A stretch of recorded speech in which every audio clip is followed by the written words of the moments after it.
What's up, everybody? Thanks for tuning in to the Undrafted and Overconfident podcast on a Wednesday, April 1st, 2026. I'm Jason Semko. With me, Brandon Bigo Gordon.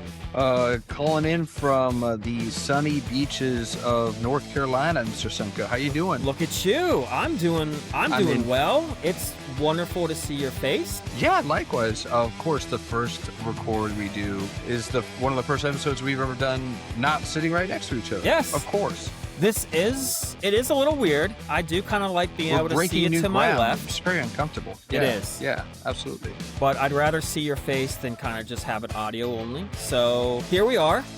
This is beautiful. Yes, it is. I'm rocking the Manders back here for you there, Semko. I'm rocking a Bigo Special KC hat, as you can see. And I'm in full swing. I see that you've come prepared as well. Absolutely. I've got my Pittsburgh champions throughout the years in the various franchises. My Costa Rica Pura Vida hat. And Pura Vida. No, these are not professional photos. These are my own photos.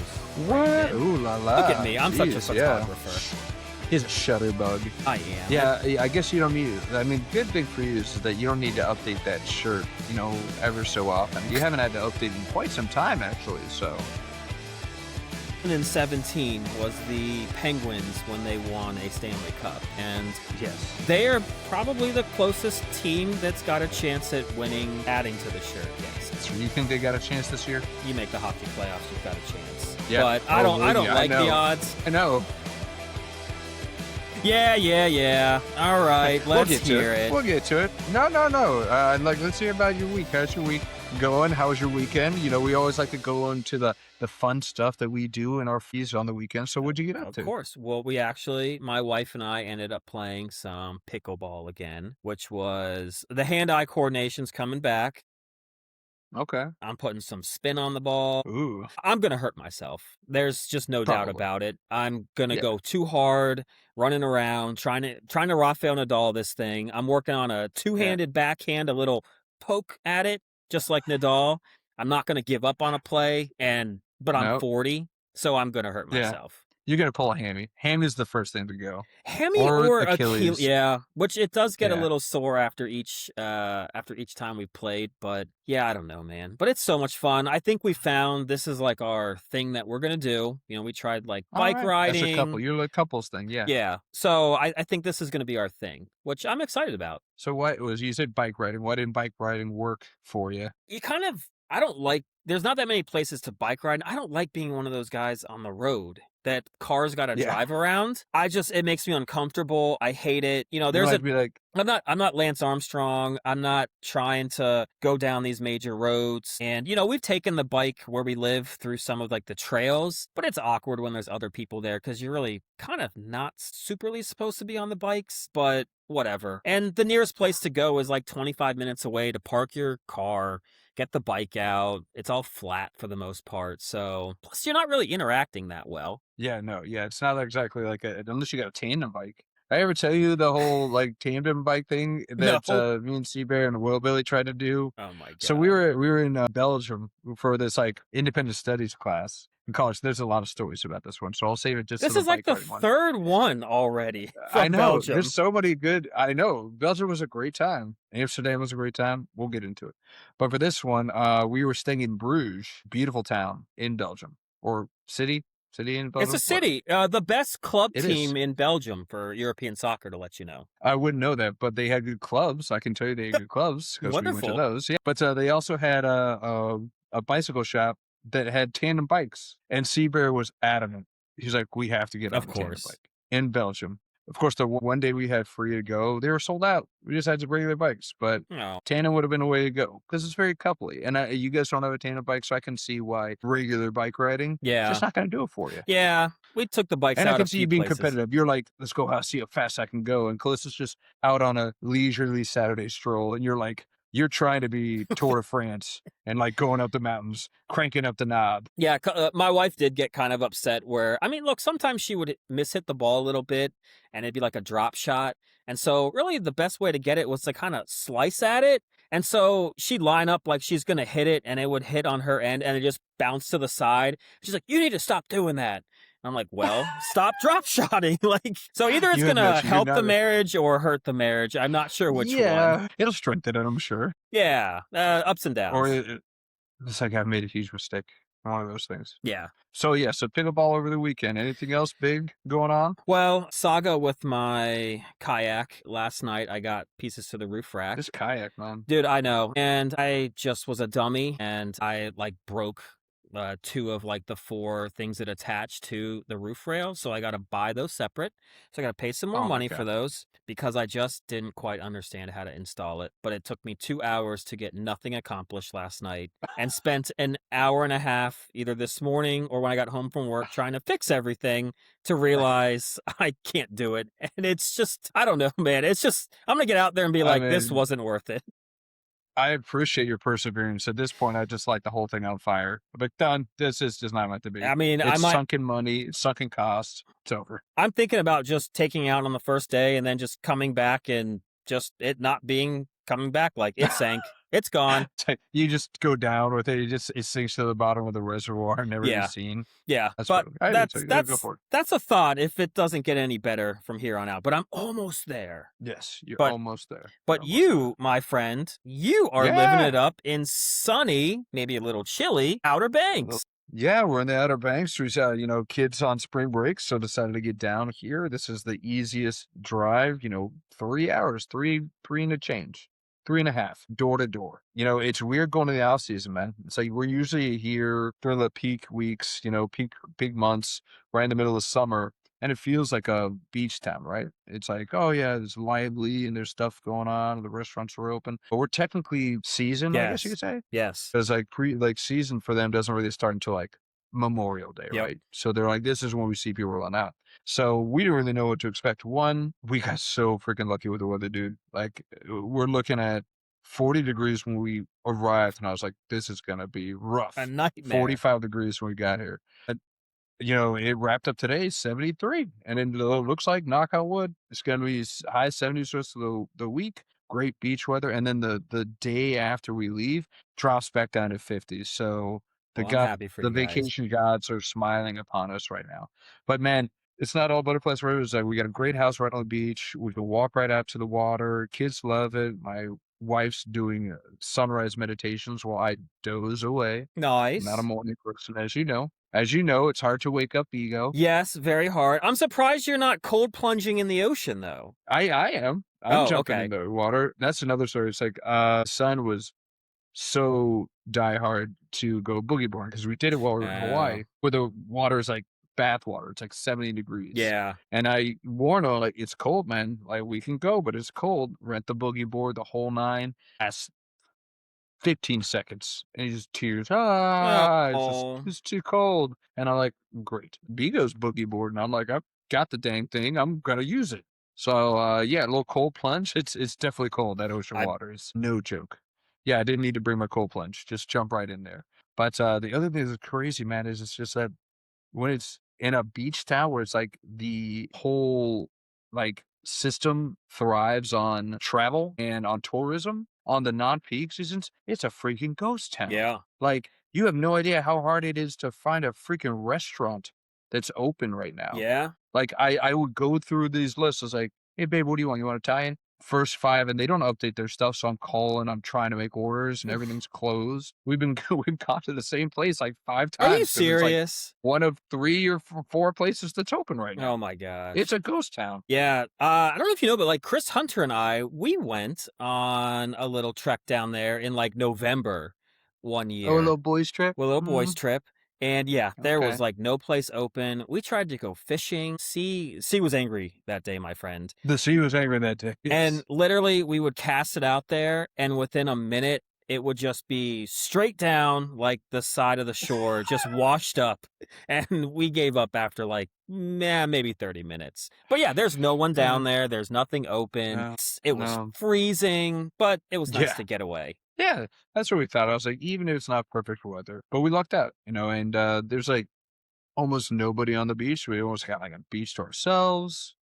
and the kids are getting a kick out of it. Although if you had like the first day, because it was so cold, we didn't go to the beach. What do we do? What do you do when you go to a vacation or like a beach town and you don't go to the beach? You go mini golf. That's what we did. Yes. And I guarantee you, if you were to ask my kids at the end of this trip, what was the highlight of the trip? It was a mini golf. Wow. Something they could do I at would have home. said that too, though. Mini golf is so fun. It is so fun. Yeah. Just had a ship, a waterfall, a whole nine. Yeah. Well, I'm glad that was open at yeah. least. Yes. Thank God. My God.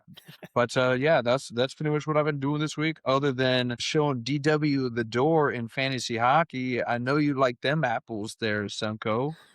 I'm sorry to say that we didn't see a Podcast Pro final in our fantasy hockey. For those of you that are unaware, Semco and I are a bit of fantasy sports addicts, I guess you would say. Yeah, We're definitely. Addicts.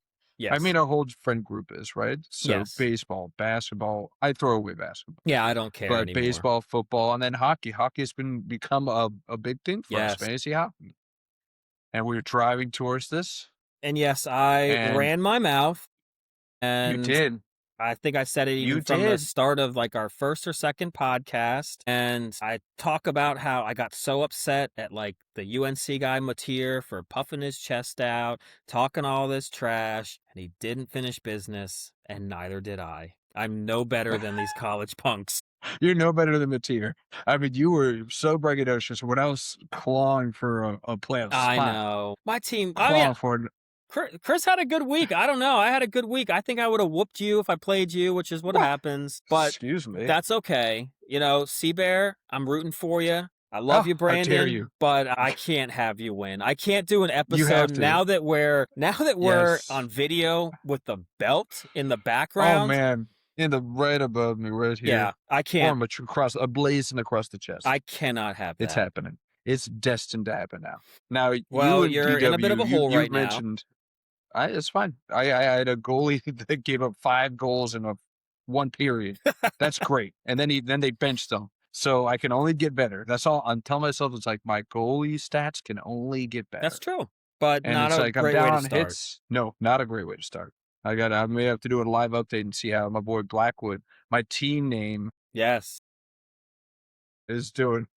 Can't say the full name on here. DW loves Blackwood, ... Something along those lines, yeah. But, speaking of DW, my apologies, DW, so confident going to the playoffs, thought he had it all locked and loaded until he ran into the gladiator of Bigo right up in his face. Yeah. Have you talked to DW about this matchup that I just trounced him in? I did. He's not happy. He's blaming it on the scheduling. My God. Because he had to bench an ice player, and he happened to bench Ovi of all players. Ovi. And what did he do on the game that he benched Ovi? Well, in pure Bigo fashion, of course, a guy on the bench goes for a hat trick. And I'm pretty sure I ended up beating Dwight in goals by pretty thin margin. How much was it? 1, 2? It was 1. 1. I beat him by 1. But that's why we played the game. Like, I can't wait for the opportunity for this Cinderella story to end. I ended up being a 5 seed, barely squeaking into the playoffs. Shout out to Cole for letting me get that clean sweep. There we go. Yep. Hence why you just should not have been in fantasy hockey play, like in any of our fantasy leagues ever. Hey, you gotta play the games there, guy. And then, of course, the 1 week I play him is when Halibut gets 3 starts. I could have been first overall, and who knows? Could have been a different story. Yeah, who knows what could have been. Yeah. But yeah, so, I kicked his butt. I'm losing, like you said, to Seabear. I'm losing right now. I got goals and assists right now. I think we're tied up on plus minus. Hits he's got, but I can always catch him on hits. Hits is a category. This is why we love fantasy hockey, is because some of the stat lines are not stat lines you'd expect. Hits are a stat line. Penalty minutes. I know. Penalty minutes are a stat line. I love it. It's a reason to not get playing time, not helping your team, and it's a category that is vital to our team. Yes. Makes a big difference. It does. Makes a big difference. I love it. I love it too. And hey, man, if we could have played, or if I could have added the New York Fire Department and New York police department this week, I would have, because that team alone would have won me penalty minutes. Did you hear about this Yes. charity That's game like between 100 the probably police departments? minutes. Yes. So the New York police and firefighters, they had a charity hockey game, just this last, I think it was 2 days ago. And, it ended up in a huge brawl. And apparently this is kind of a thing that they do. They've been playing each other in hockey since 1974, called the Battle of the Badges. It's usually typically spirited, it's filled with, fights and hits and aggression. And, I think, who was it? I think the police were winning 3-2. Okay. And then it just all hell broke loose as the game ended. It ended with a bench clearing brawl all the way at the final whistle, where both benches cleared and fire.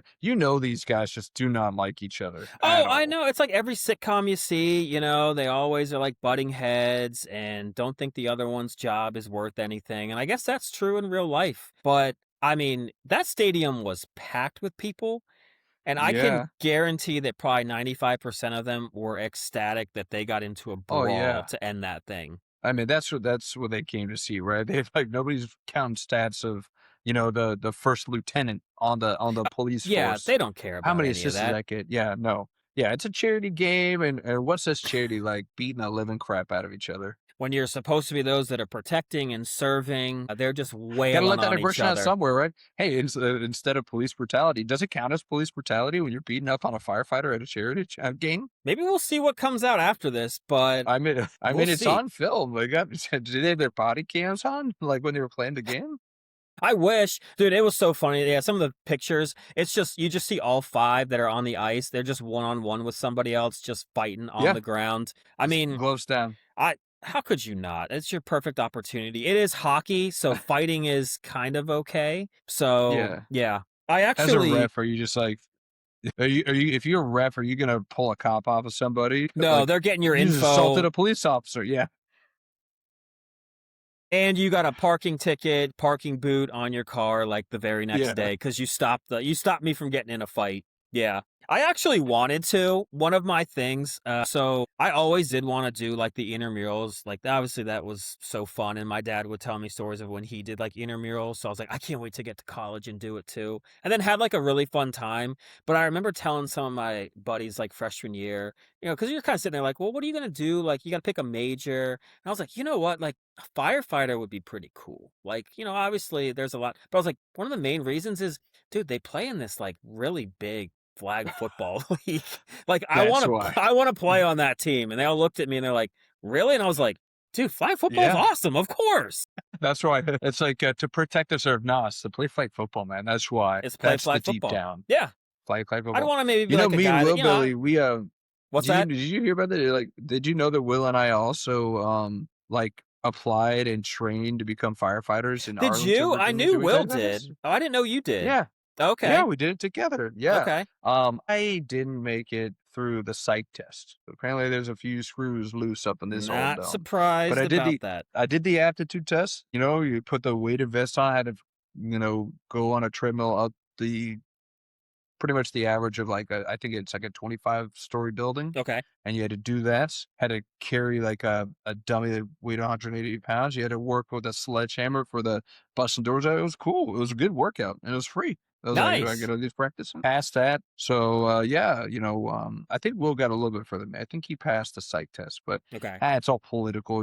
Pentagon is in Arlington, so they wanted people that were like vets, and they pretty much told me that in like the interview with the chief. He was like, we like to go with vets, and I was like, well, that ain't me. And God bless them. Yep. They deserve it. Come back to a good job. But yeah, we both went through the rigmarole to become firefighters. Nice. Well, I'm glad you got to get a There you little bit go. of that experience in there. And Yeah, you and guys I could have would have loved almost to. been in this kind of video, I hockey could or have football. beat up the cops. Yeah, yeah. So I could say legally that I beat up a cop. Yeah, I know. That's a pretty cool feather in my cap right Yes, there. it is. But we all love police here. The police that listen to shows like, thank you so much. I'm wearing blue for a reason. The power of the blue and whatnot. So appreciate all that you do. Absolutely. I just don't want to get a ticket. Please just don't look me up. I've got enough. When's the last tickets on my record ticket already. you've gotten? By an actual living, breathing policeman, Yes. or like, man, my last ticket It's been a while. I've been swerving away from police for quite some time Nice. now. It's probably been 10 years. Knock on wood. You're gonna jinx me. Why are you doing this? I don't Why know. are you I'm trying to put sorry. this I'm this sorry. juju on me? But I've gotten speeding tickets, but it's those stupid freaking cameras because they're Yeah. freaking everywhere now. Does I've it gotten feel hit like by one of those. speeding cameras are freaking everywhere now? Yeah. Jesus. I mean, it's an easy way to make money. Don't even have to burn the gas for having the No. cops chase you down. They don't even have to worry about going through traffic or the traffic stop. They just get the license plate. Here's how fast you were going. Boom, pay us $150. And I feel like they're like, we less people are gonna fight this when we don't make it add points to their license, right? It's like this doesn't count against your Yeah. license, and it's not points against. So like, it doesn't go points against. It's such a hassle. I got to take a day off of work, and I I go know. to the courthouse. I'll just pay the 150. It's quite the scam they got going on Yep. here with this thing. Yep. Man, unbelievable. But I do feel scammed myself over what we're going to talk about next. We are going to get into sports. This is a sports podcast after all.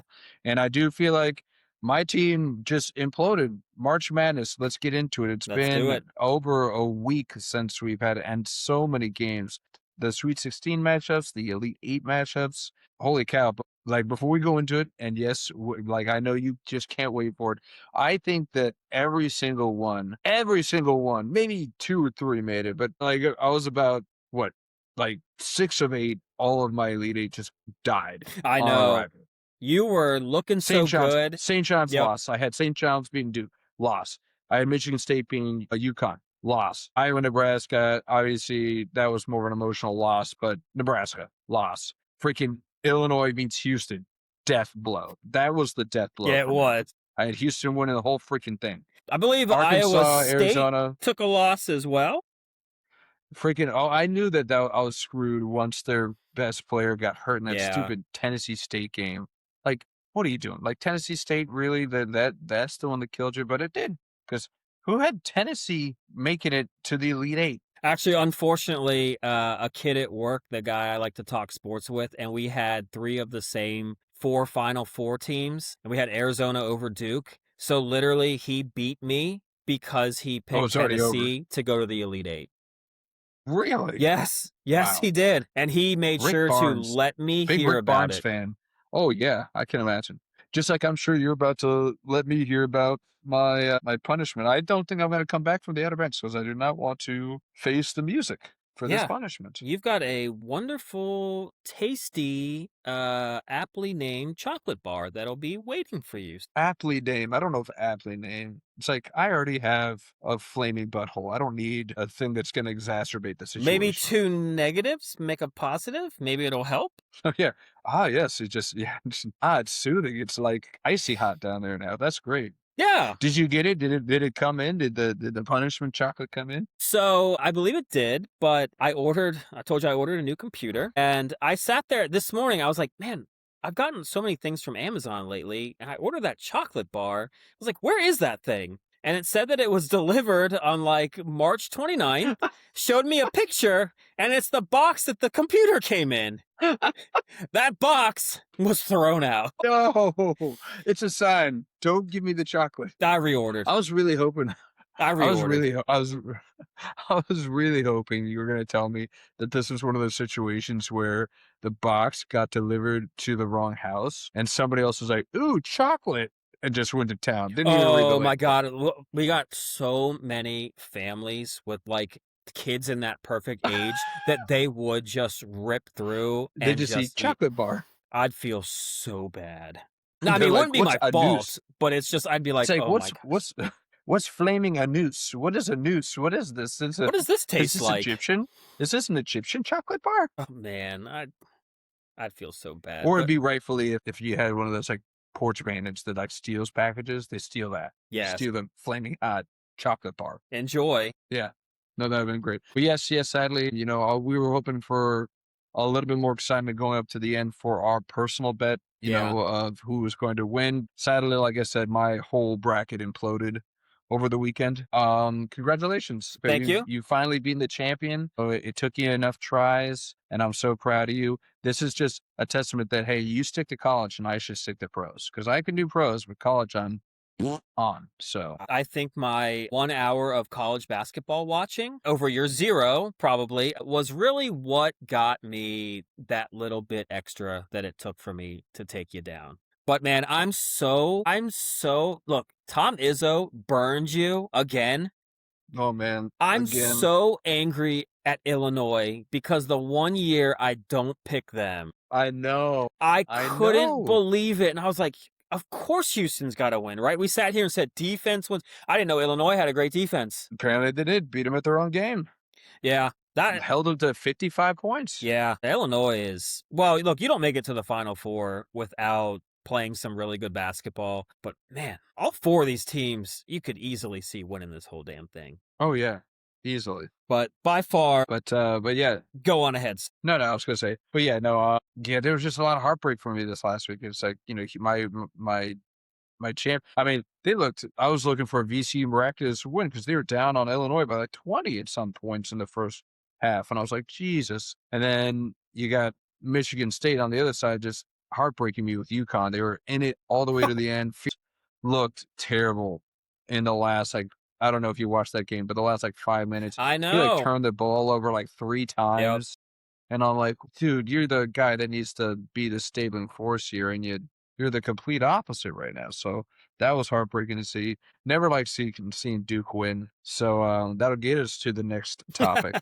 But yeah, when they beat St. John's, that was rough. Yeah, I got one that went through Purdue and Arizona. Yep. Whoop-de-freaking do. That's congratulations. But Arizona's the team I picked, so it doesn't help you at all. But it's, it's true. But I mean, I'm just glad it's not super chalky. You got a 2 seed and a 3 seed in the Final Four, so that's really, really good to see. If it was all ones, that would be just so lame. So glad like it the wasn't women's. that. Yes, I love that you were talking with our friend about filling out women's brackets. So you're like, we just picked the ones, and I was like, yeah, that's the easiest freaking decision of your life. I sent you a video, or I sent you a screenshot of the UConn score. Do you remember what that score was when I sent that to you? It was like halftime. Do you remember what they were playing? It was another Big East team, I think, wasn't it? Yeah. I can't remember who it was though.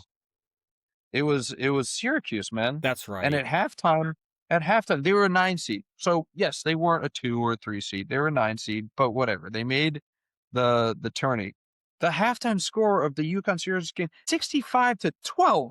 Yeah. That's a 9-year-old game. Like, Will Billy talks about Kale being on a basketball team, and the final score is like 20-2 or something like that. That's what this is like. It was. That's unacceptable to have a score like that in the second round of an NCAA tournament against a 8 or 9 seed. But I talked a little bit about the women's because at work, we filled out a men's bracket all the years I've been there, but this is the first year we did a women's. And I don't know. Hey. I felt like I couldn't not fill out the women's bracket. Equality. I literally picked, other than the 8-9 game, I just picked the favorite to win every single game. And if UConn wins, I'm going to win. Like, it was that easy. I picked all the 1 seeds to make it, basically all the 2 seeds to make it to the Elite 8 against the 1s. That happened in all but I think 1 region. That's what happens every year. Yeah. Yeah, there's a reason why. It's just a shame. It says like there's such a divide in women's college basketball, much more so than in men's. It's gotten better, though. You see it all the time.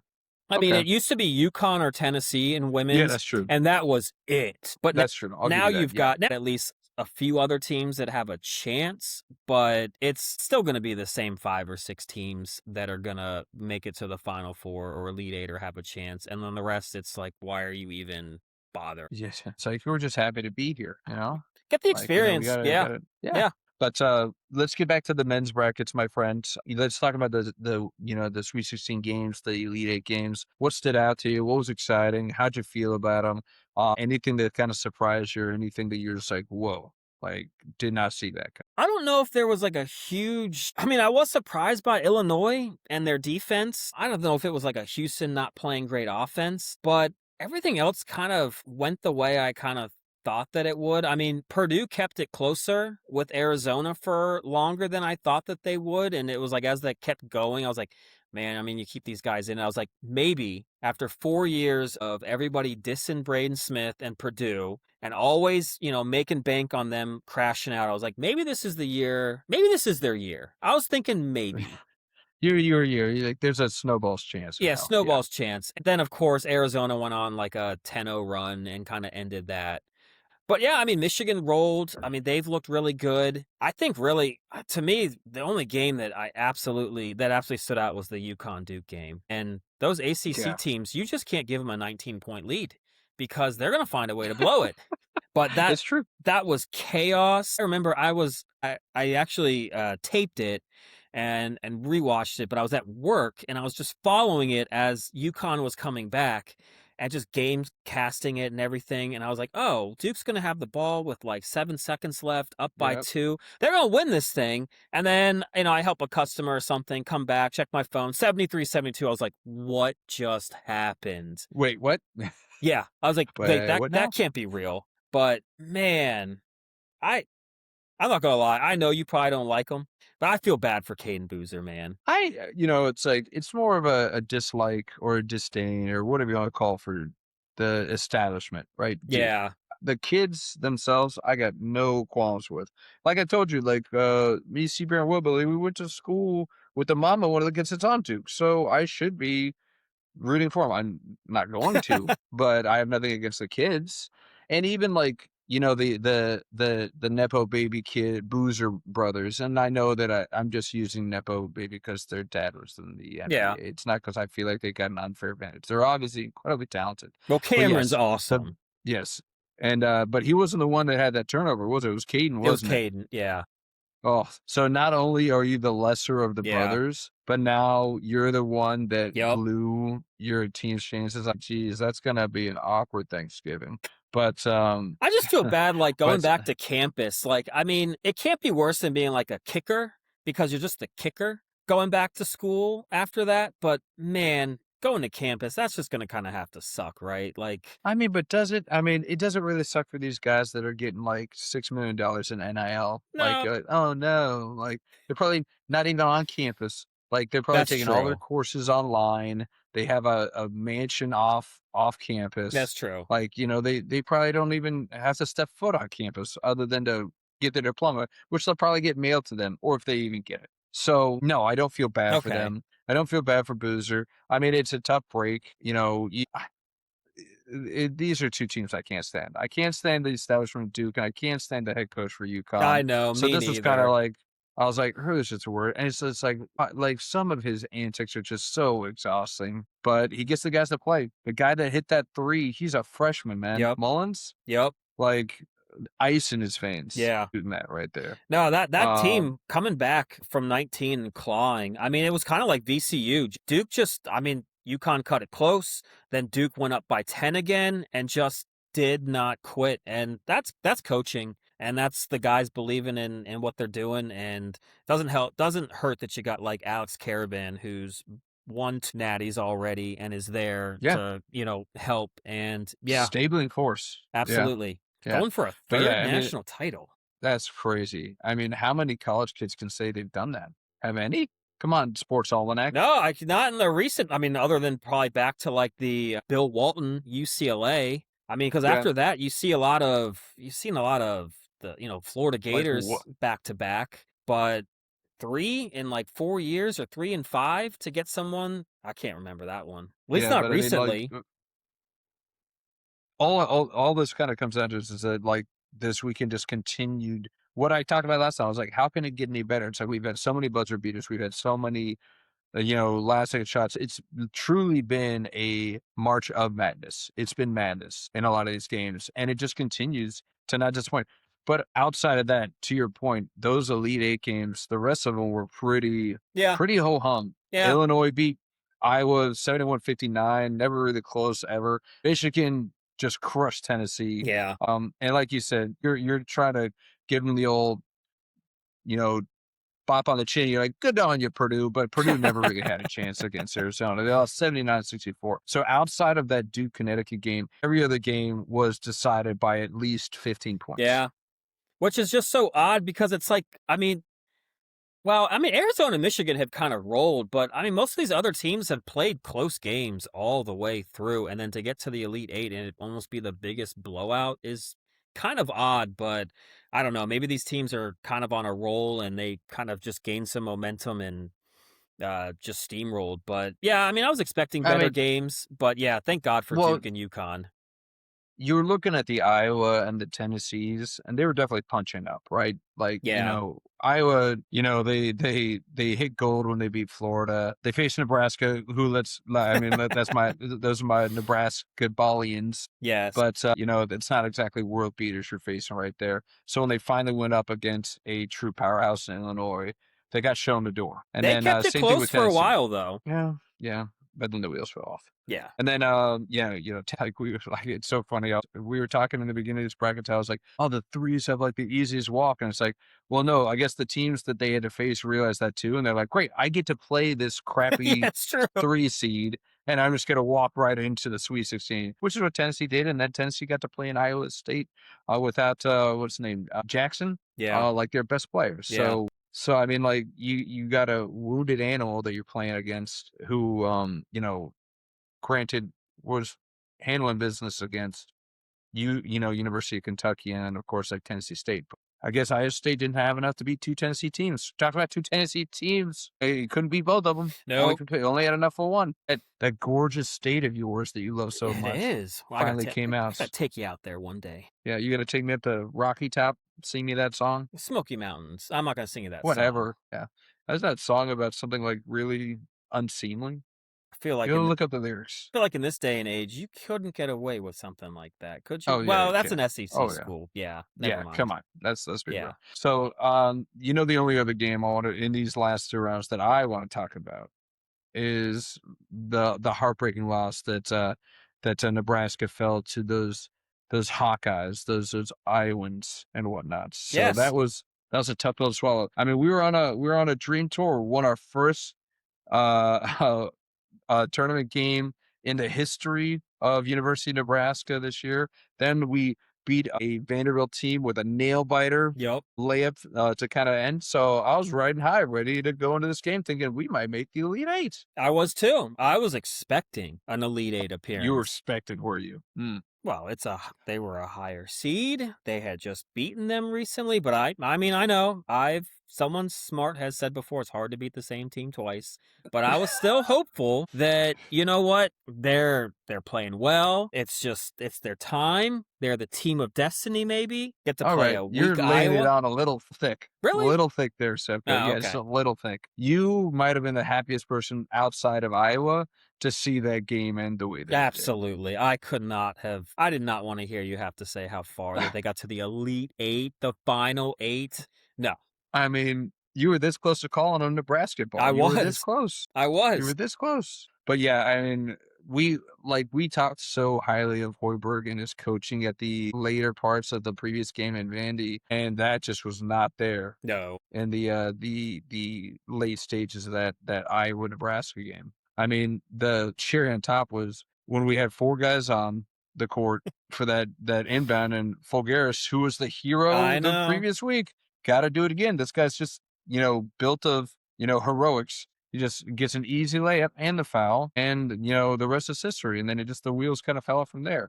How you letting, this isn't football, 12 men on the field. You got 5 guys. I know. How do we not have 5 people on the court right there? Especially with how well he'd been coaching everybody and how in tune they were. They won a lot of their games with that. Yeah. Yeah. But, I mean, Hoiberg made a smart move, putting this guy Jacobson, a really defensive player, up against Kurtz, or right in the last 5 minutes, really kind of shut him down. But yeah, that was just such a huge mistake. And then again, Nebraska just showed that outside of the pick and rolls to Sanford and getting them open for a 3, that offense is paltry, to say the least. So when you're a one-trick pony, you can only go so far. It's true. But hey, you know what? In all honesty, I mean, you went to the Sweet 16, predicted probably to finish in the bottom half of the Big Ten this year. Out of nowhere this year, yeah. Played, even in the losses, played really well. You should take that season just about every season. But yeah, no, everything's gravy at this point. It was icing once we won that first game, to Yes. be honest with you. Yes. So, now, there's a little bit more national hype. You know how much love you watch the games, how the announcers were just in awe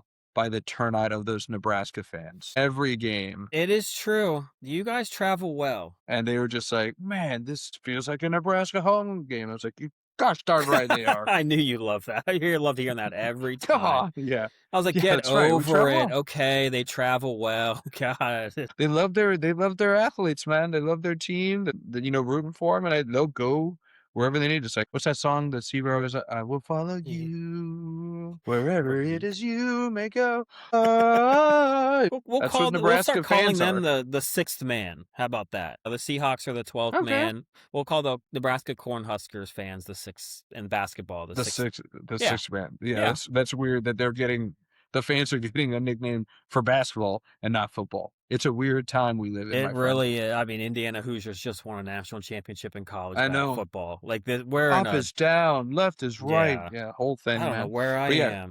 But hoping it builds. Maybe we'll actually get some recruits. Maybe we'll hit the transfer portal. We'll see what happens next year. I will not be picking them to win the Big Ten, but I'll look to see if they can have some sustained success. That'd be great to see.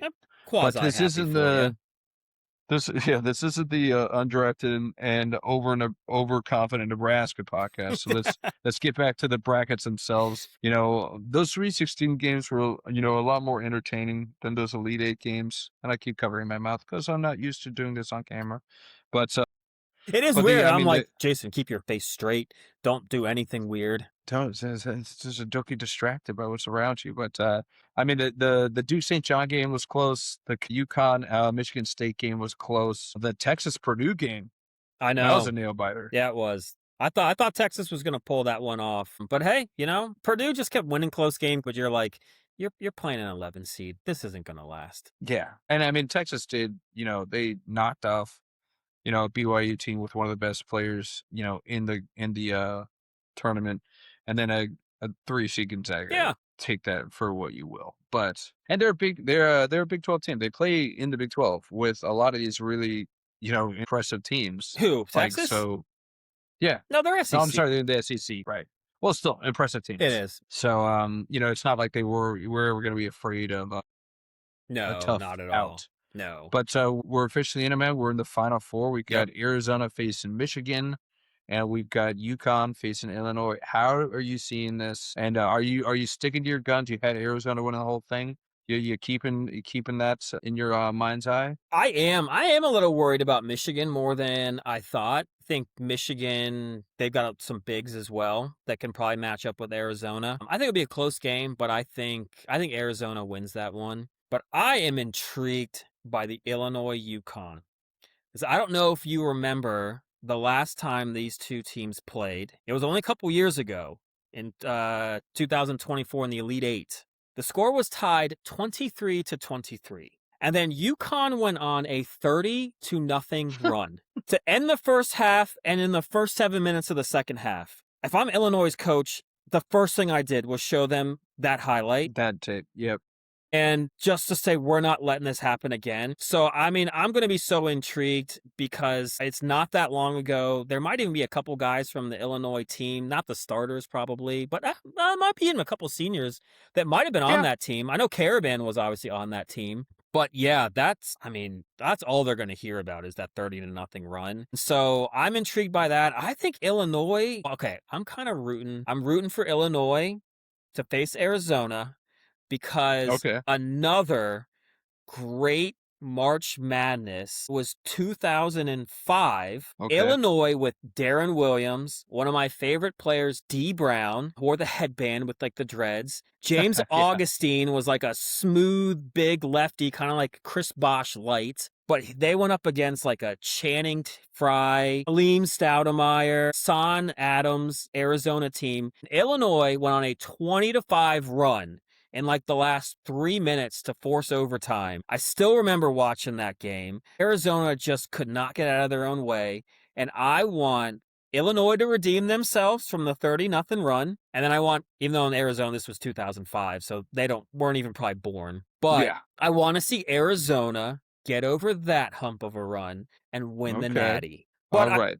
I truthfully think that if it's UConn and Arizona, I think Arizona might handle business. I think Okay. they're too big down low, and I think they'll really give. Like UConn, Duke just doesn't have, they got like one big, really one big. Boozer's not even really a big guy. Yeah. And I think UConn's gotten a little fortunate that they haven't played too many teams that are really tall. Even Michigan would give them fits. I think that if UConn wins, I think Michigan or Arizona would beat them in the final. That's what I'd have. Yeah. No, this is I will say I do like this foursome that's right here Me too. because I could honestly see any one of these four teams winning the whole thing. From what I've seen them play, UConn they might be compared to the rest of these teams because all three of these teams, Michigan, Arizona, and Illinois, they are huge. Yep. I mean, Illinois has got the Twin Towers, and I know I said this last time, and I was like, can I still call it the Twin Towers? But the Idisic twins, man, they're like 7'1" Yeah. each. And obviously Michigan's got size. We know that Arizona's got size. But UConn they know how to play their game Yeah. and they play really, really tight defense. So I could see them, winning it. Personally, like I gotta pick a Big Ten team, and I'm not picking Michigan. I'd love it, love it, love it to see Illinois win this whole thing. I would Not too. only because it's a 3 seed, but just because, like you said, it's like they've made it close before. But when was the last time they won the whole thing, if ever? I'm not sure. And Yeah, then it's been like the the icing on the 50s. yeah, yeah. And then the icing on the cake for me is that Illinois got baby Peja. They got They Stojakovic on their do. team. They They got do. Peja's kid They on the do. team. I was like, I want to be able to be like, I watched your dad play in the NBA, and like, I just have one of those kicks. So yeah, Illinois got my heart, but my head's probably got Arizona. Okay. I kind of with you on this. I just think that there's two schools of thought here. It's right.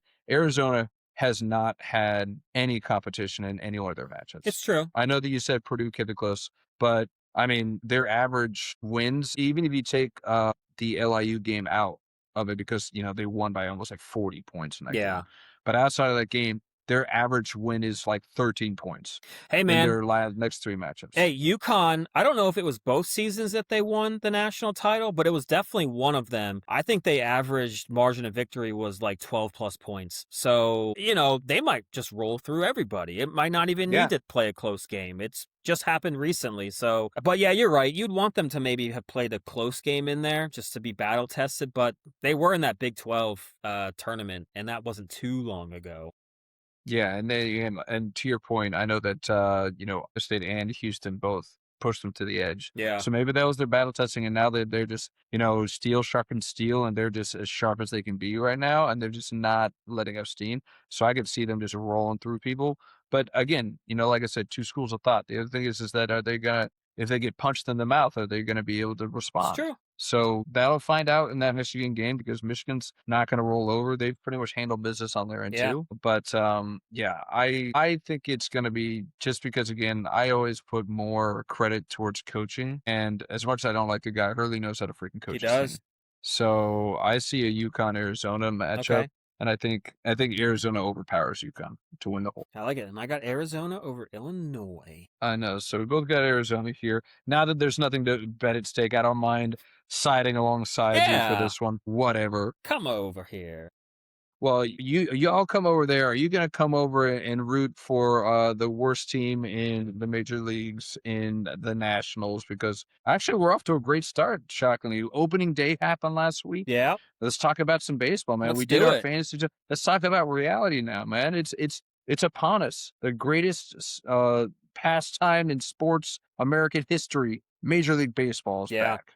Are you excited? There's something about opening day, afternoon baseball, the start of the season. It's a different sport, like it's just played differently. There's no clock. It's just by the innings and Well, there is a clock. There's a pitch clock. there's now, a pitch. but Thank yes, I know what God. you mean. It's got me.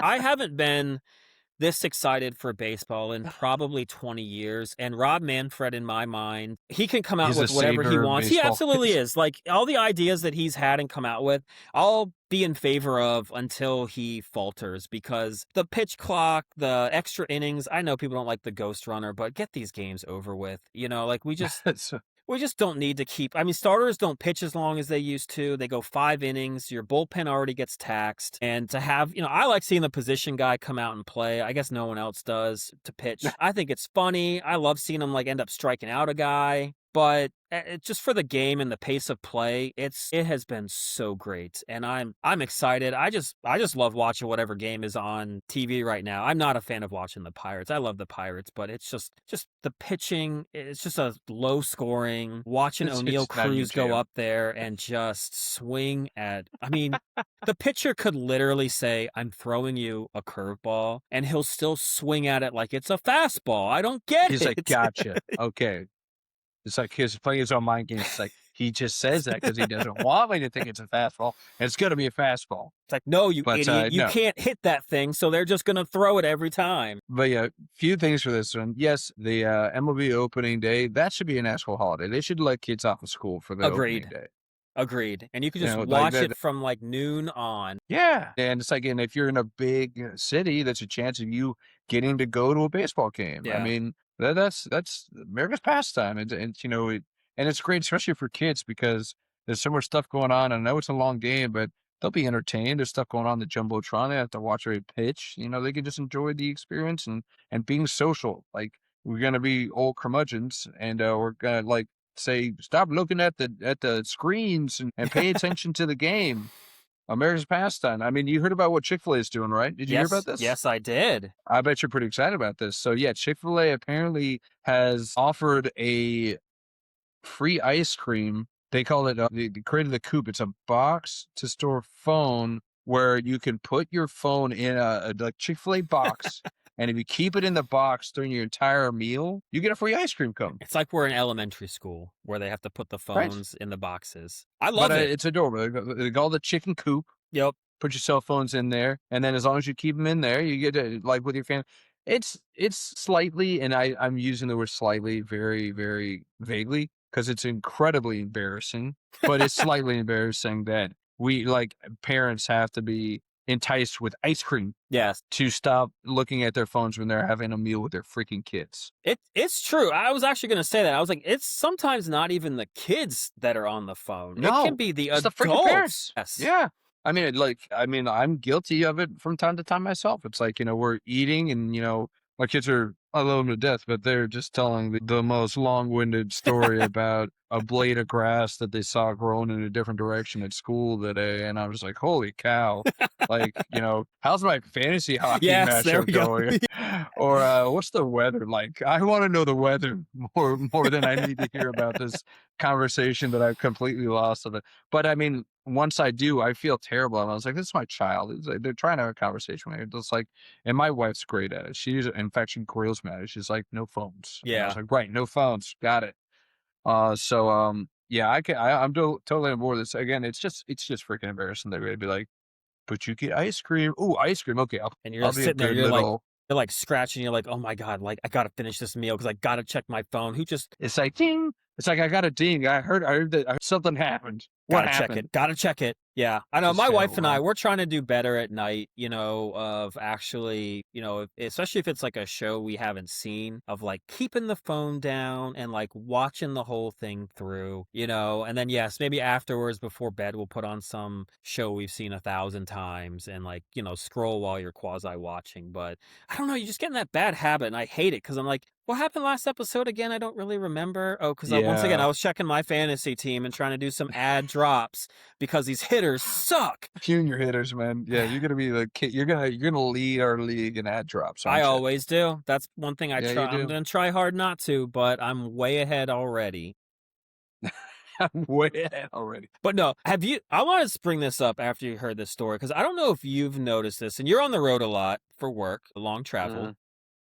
This is my theory. I don't know if you've noticed this, but you're at a red light. Two people are at a red light up at the front. It's a 2-lane road. Light turns green. Nobody goes. I'm convinced that it is because each person in that car has their phone out and is waiting and looking in their peripheral because they're sitting there saying, when that person goes, I'll kind of see it and then I'll go. In the corner of my eye. Yeah. It drives me up the wall. It's like a reverse game of chicken.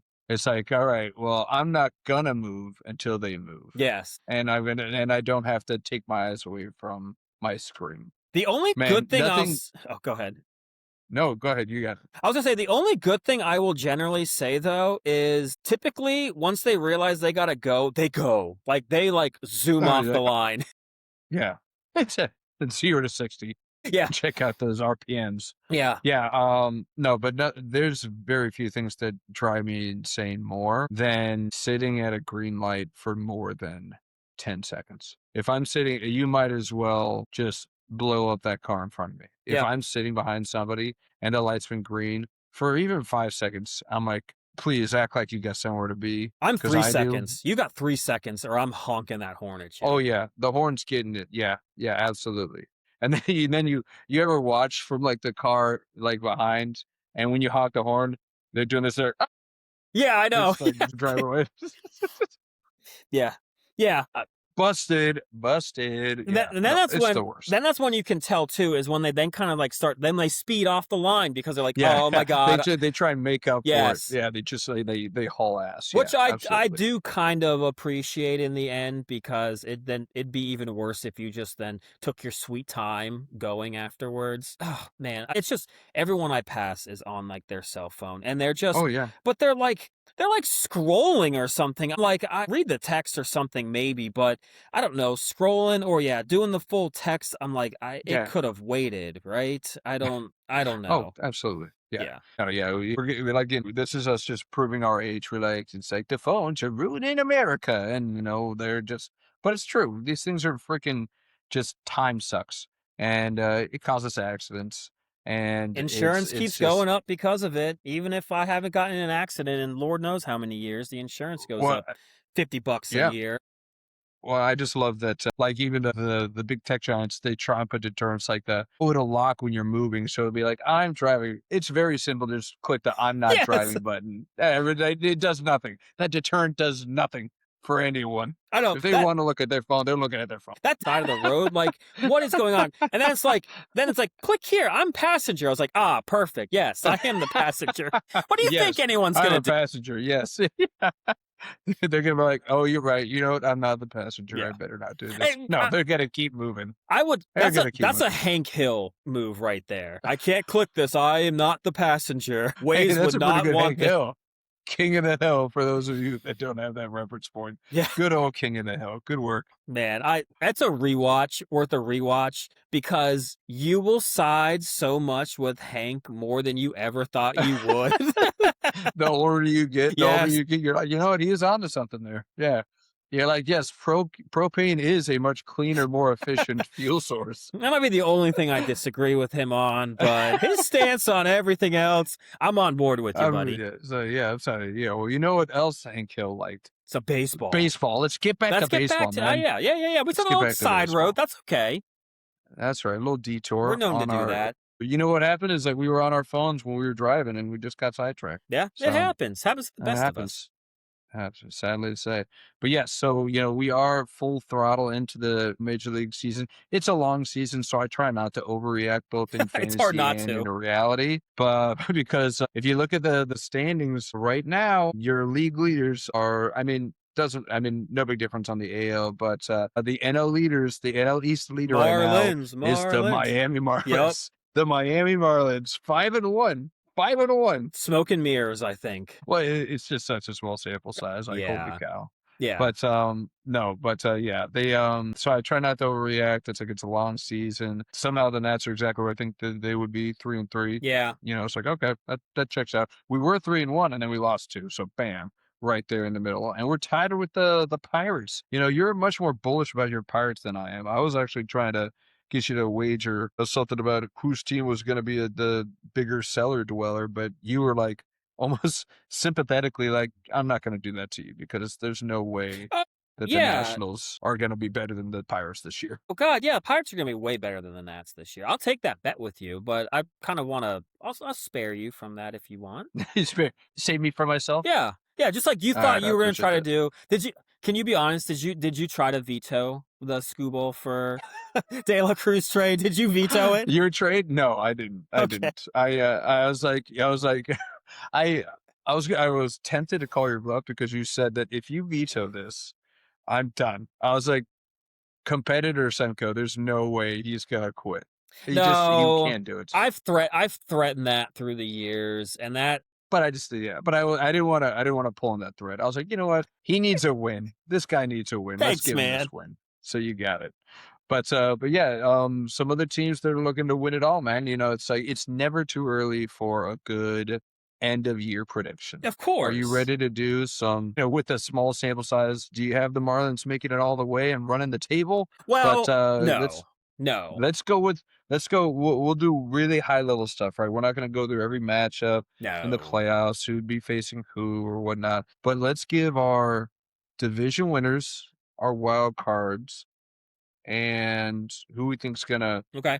be meeting in the World Series and who's gonna win the whole All thing. right. Let's start with I'll give my predictions in the AL, and you give Okay. yours, and then we'll go to the Okay. NL, and then we'll give Okay. the winner.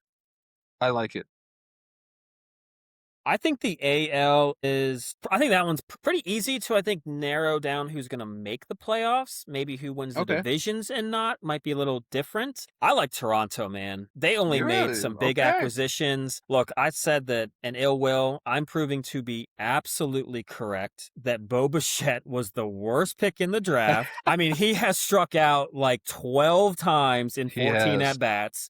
So Not great. not a huge loss. And Dylan Cease pitched, it's one start, I know, pitched great. The Akamoto guy is come in playing well, and it's a good team to begin with. I have them winning that AL over the AL East. Okay. I do. I think the Yankees to me remind me a lot of like the Buffalo Bills and Kansas City Chiefs, and maybe even the Ravens in the NFL, where Okay. you think that they're always there and they keep trying to add a piece, but then you don't really realize that all these other teams that you didn't think of have actually been retooling themselves, and you've got an aging Yankees team now, like you had an aging Chiefs and Bills team. And actually, they're getting jumped by some of these younger teams. So the Yankees, I mean, they lost a lot of their bullpen. Their guys are just getting older. They didn't really add but so much else from a team that, I mean, they might make the postseason. We'll see if I have them making it. But I just don't know if they've added enough where I think the Blue Jays have. And some of that, I mean, postseason failure, I think is going to maybe call it kind of like the Kansas City Royals might fuel them to make a run.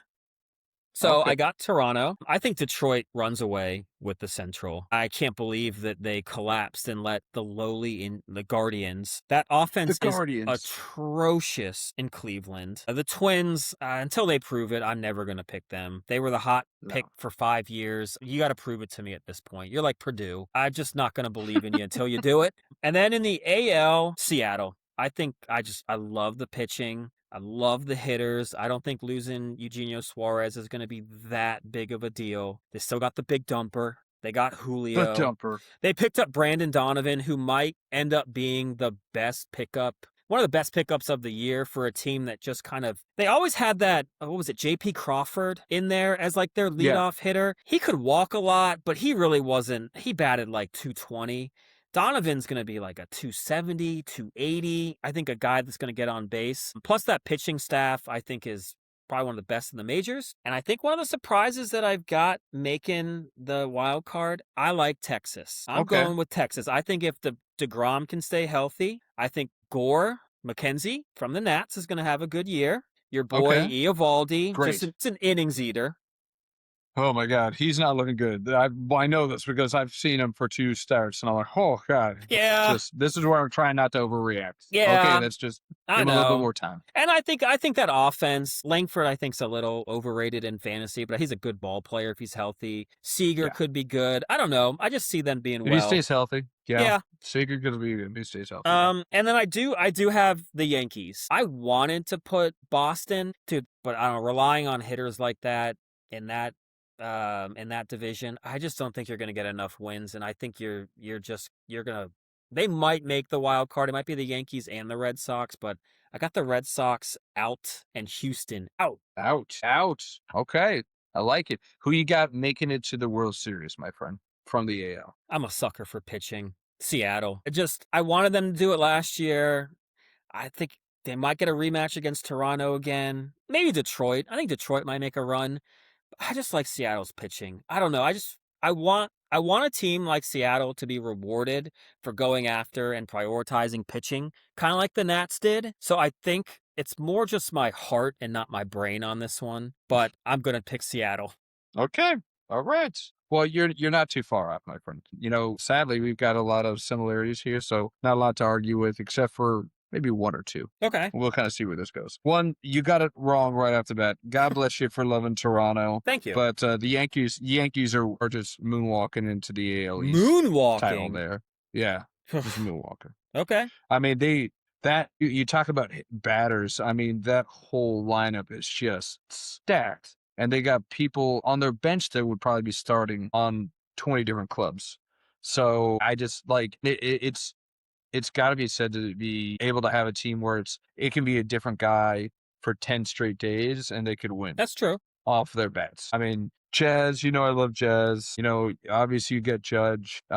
Stan still got a little pop in him. He doesn't have to play every day anymore, so you don't have to worry about him. Ben Rice is obviously coming along pretty strong. I mean, they're stacked. Volpe, when he comes back, he's a good batter himself too. Yeah. And then their pitching's their pitching. Like if Garrett Cole comes back and he plays at 75% speed, he's still going to be one of the best pitchers in baseball. And then Max Fried's he's been everything you asked him to be so far. I know it's again a very small short sample size, but 2 games, he's been lights out. Yeah. So, I just see the Yankees just kind of doing their thing and just kind of making it all the way through. Even though that is obviously going to be, I think we're in agreement that the AL East is by far the toughest division in the AL. No doubt. Yeah. I mean, we didn't even Baltimore. Yeah, even the Orioles, they loaded up, right? And Tampa, you can't sleep on them. No, they do as much as they can with the limited budget that they have, right? So, it's almost like, a bunch of heavyweights just, punch drunk, like just hammering each other, and then whoever survives just makes it to the AL East. So yeah, I'm very much in the same game, which you'll kind of see. I don't know, the AL Central is just such a crapshoot, man. I mean, Detroit's fall from grace last year was deafening, right? They should have had that. And something tells me it's like, are they still too young as an organization to be able to make that as such? So I actually don't have a win. I'm going with the heart. I'm going with the head. I'm going with KC. KC winning the AL Central. I think Witt's, in his primes. He's got a few more swings in him. Vinny's looking really strong. That's Vinny true. Pasquantino. And then the new kid, the new Italiano, Jack Caglione, he could be something special, man. He has got power for days. Does. They got a great leadoff guy in Garcia. While their pitching is never going to make you swoon. I mean, they've got some really just wily veterans in Seth Lugo and Michael Wacha. Cole Reagans is an ace when he can stay healthy. Yeah. So I think their pitching can do enough. If they can short their bullpen, I think that can do it. Is arguably, whereas the AL East is by far the most challenging of the divisions, the AL Central is, hey, you just got to piece it together and you got a good chance of winning that thing. So I got Kansas City winning the AL Central there.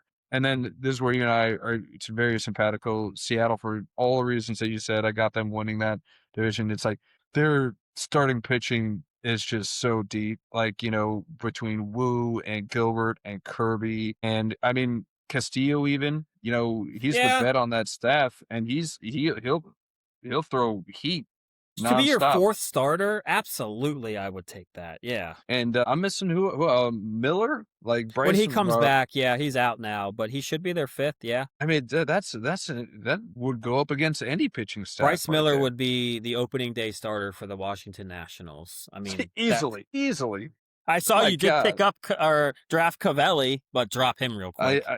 He was a streamer. He was definitely my first streamer. I had having that on my team because Nats is my home team, but he wasn't saved very long. I mean, but geez, you were talking about it, man. I'm wondering if these pitchers just aren't stretched out. But man, we're not seeing these starters go past 5 innings anymore, man. It's wild. Yeah. 5 innings and like 82 pitches, and they're like, you're done. Yep. I'm like, what happened to these workhorses, the Bumgarners of the world, the Verlanders of the world? They just go deep every single match. Scherzer, days pass, man. But I digress. So those are the 3 division winners. We get into the wild cards. This is where it gets a little sticky wickets. Okay. I'm with you on, like, it's hard for me not to put 2 AL East teams in the wild card and put 3 AL East teams in the playoffs just Yeah. because they did so good. But again, they're gonna be playing each other, so some people are gonna lose those. So I feel like that's actually gonna hurt them. Is that their records are gonna suffer. They could be more talented, but because they're going up against other incredibly talented teams, you're gonna see more L's on the board. So I got to just pick one. I'm with you. It's like I know that you're a little bit higher on the Sox pitching. I'm not. Outside of Crochet, it's like I've seen Sonny Gray, he and all that, and I feel like he's gonna get lit up in Boston. I just don't think that he's got the stuff to keep the ball in the yard. Bello, I don't think he's ready. I don't think he's gonna be that good from an entire year. Early, I know he's the young guy and Will Yeah. Billy's fawning all over him, but he's young, man. It's like I don't have anything to prove that this is something. And then Ranger, I guess Ranger could be good for them, but I'm not impressed with that pitching staff. So you got them flip flopped. I got Toronto in the wild card, not winning the Yeah, you division got because Yankees. again, as much as I knew it was going to freaking happen, because I had Dylan Cease on my freaking fantasy team last year, and he was a freaking nightmare for me. I was like, oh, of course he's going to go to Toronto, and he's going to be like the best pitcher in the world. He's And added like 2 new pitches apparently. whatever, man. Just whatever. It's very sour grapes when you say that they're gonna, make it far with him on that team. But Gausman is the ageless wonder. He's still doing it. Yeah, Kevin man. Gausman's gonna get it done, man. He's a workhorse. And Scherzer's still got some life in him, man. I don't know if you saw him pitch the last game. Dude, It's like he's just one of those guys, though, you want in the clubhouse at least. The guy, I mean, young guys can watch how he prepares, watch how he goes out there. Yeah, I would want him. I mean, once again, a fourth starter, third, Max Scherzer? Hell yeah. I mean, he's in his, I call him the Greg Maddux years, right? He's never going to like smoke people with the stuff, but he's savvy enough that he knows when to throw what pitch Yep. and, where to place it in the zone to get an out. That I think that it'll be a huge force for them in there. And then on my last wild card team, this is where it got kind of hairy. I was like, oh man, where do I go here? But I hate to say it, but I think I got Houston going back. Okay. And I don't want to. Yeah. But yeah, I'm a huge fan of Hunter Brown. You know that. I know. I feel like, I think that you're going to see a lot of bounce backs from the vet bats on that team. Like, I'm betting on Christian Walker having a bounce back. Jordan's already raking. Yes. I mean, Alvarez, if he can stay healthy, that's going to be the key there, right? Yep. And Jeremy Pena, when he comes back, I mean, that's a good hitting shortstop on that team. Yep. So, and, you still got some people on that team from that world, champion team that knows how to win and what it takes to win. So I just think they're going to make it back to the playoffs. Man, I wanted to put the A's in there just as a flyer, just the Oakland A's with all that young talent that they have. But their pitching is awful. It's bad. It's terrible. It also doesn't help that they're playing half their games in like a little league.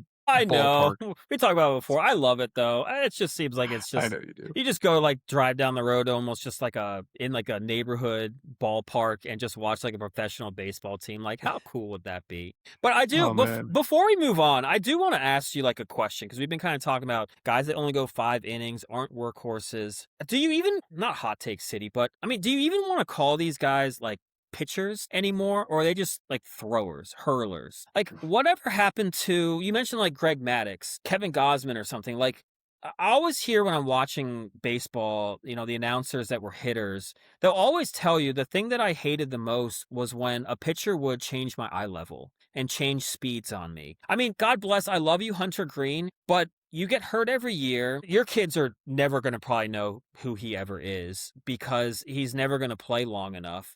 But God bless him, he just tries to throw it 100 miles an hour and hope that you foul it off or swing and miss and then throw like a slider. I don't even know what that is anymore, but gets hurt every year. It's cool to throw 100. I don't know. Might it be better for a team if you had guys that could actually just try to like throw to contact, actually just mix pitches? It seems like the sport this is a bigger topic I want to get into one day because I think some sports, you're just not able to play the way that you want to play. Like basketball, their style of play in the NBA, you can't do it. The guys are getting hurt. Something has to happen.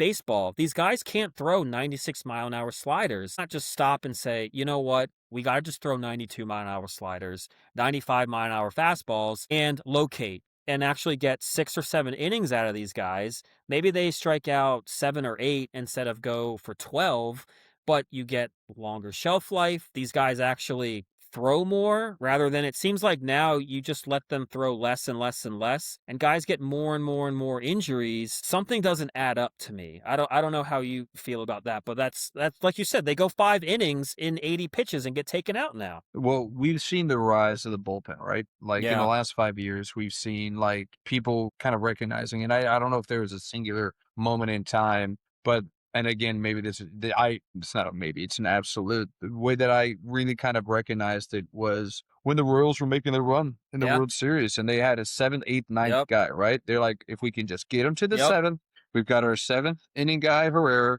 We've got our eighth inning guy. Yep. Can't even remember what it was. Was it Davis at the point?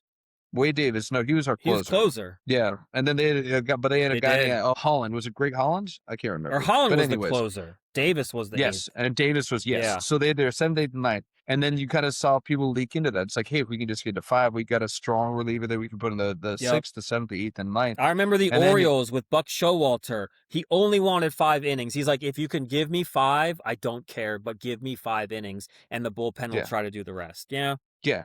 And then like even maybe it's not. I feel like it's been 5 years. Maybe it's a little bit longer. It's like the idea of having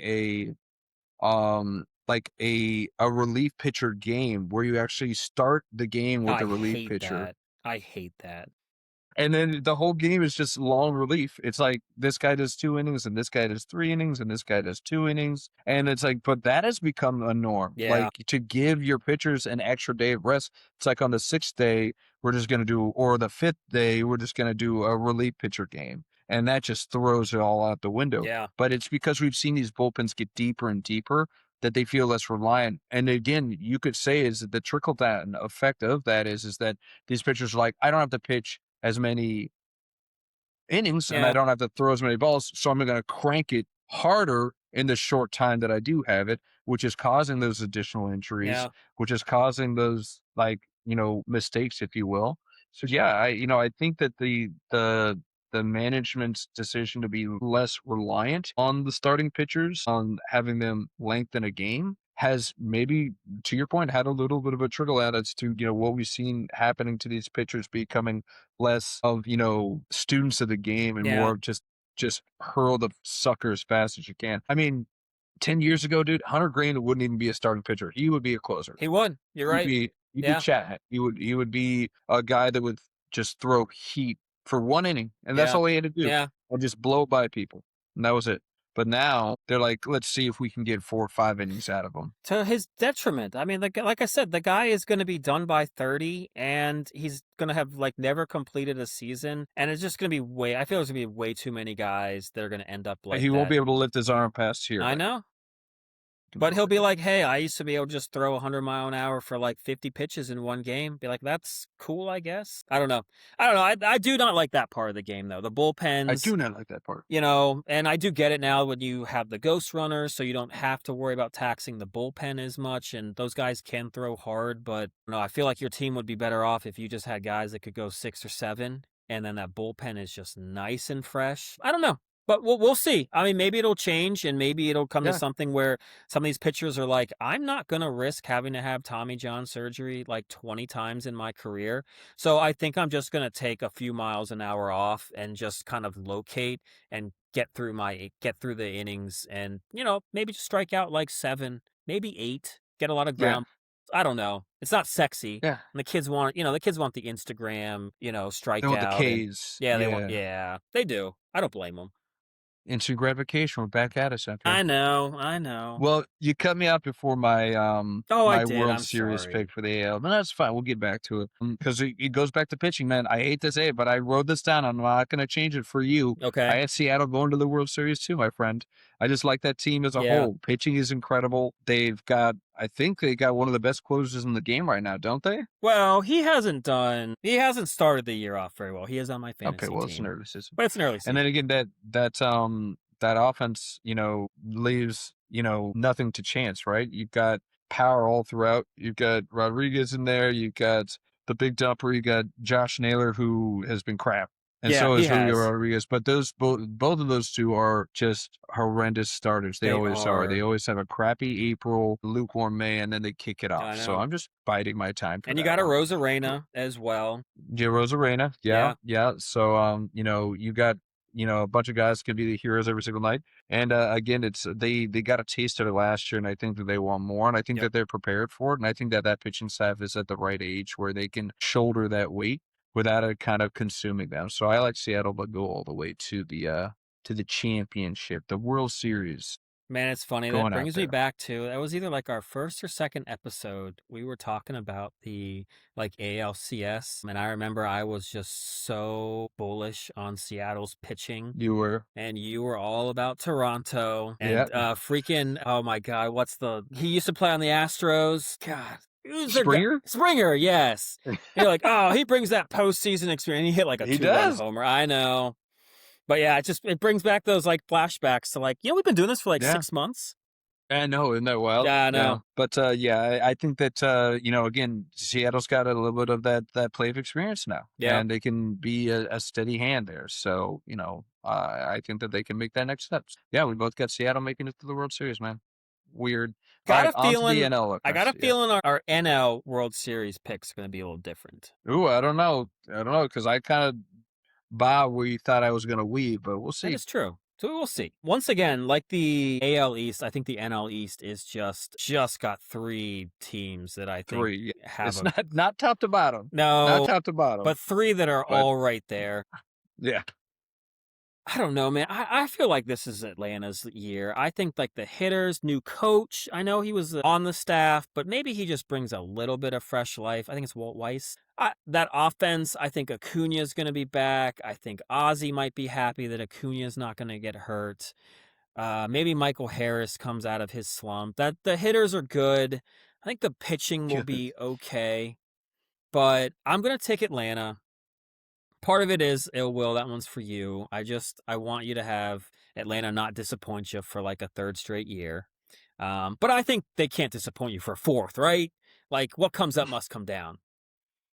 Man, geez, it's famous last words. It I can't know, happen right? again, can it? I know. And they finished last in the division. I think Milwaukee, I'm not really buying the Cubs too much. I think Milwaukee kind of runs away with that division a little bit since he just doesn't have the pitchers, that ballpark. And, we did talk last episode, like the hitters, they could be a better hitting team. They could, but man, I'm Milwaukee. That's kind of like a stacked team. They just keep churning in. They're like the new Tampa Bay Rays until they eventually kind of run out of like finding these good pitchers and keep rotating through them. I don't have any faith in the Pirates. That offense is just way too bad. So I can't get on board with them. I got to take the Dodgers in the NL West, even though they don't seem to win the division all the time. But that team is just, they added Kyle Tucker, man. Come on. I know. Rich get richer, man. Like that. So we talked about it, but that was like the last straw for me of actually thinking that, like I said before, they usually made some pretty shrewd trades. They actually had a few like draft picks that came up, but they just went out and just bought a guy. And it's like it's unfair at this point. Yeah. And Otani's going to pitch. That's just another arm in that rotation. They signed Edwin Diaz. I'm like, what are you doing? Like, how does this happen? But checks and balances, man. You know why this happens. There's no check and balances. No, there's not. And we're going to end up talking more through the year, probably since there's only baseball on, about like the whole collective bargaining that's going to happen and whether or not we're going to get to salary cap or not. But for my wild card, I'm going both the Mets and the Phillies. I'm not buying. Padres, I think, are kind of like the way I thought about the Yankees a little bit. They haven't really added much. They've only kind of lost some. I don't know. I can't, who's Tatis? I can't rely on him to be healthy. And of course, Jackson Merrill is just Sarah plain and tall. Like nothing special about him. Sarah plain and tall. But I think the Mets have I think it's going to take them a little while to gel. And I could have them maybe winning the division, but I think Atlanta might just take it with the Mets kind of having all these new pieces, trying to figure things out. I think Bichette's obviously not going to strike out 12 out of 14 at bats. At least I hope not. But man,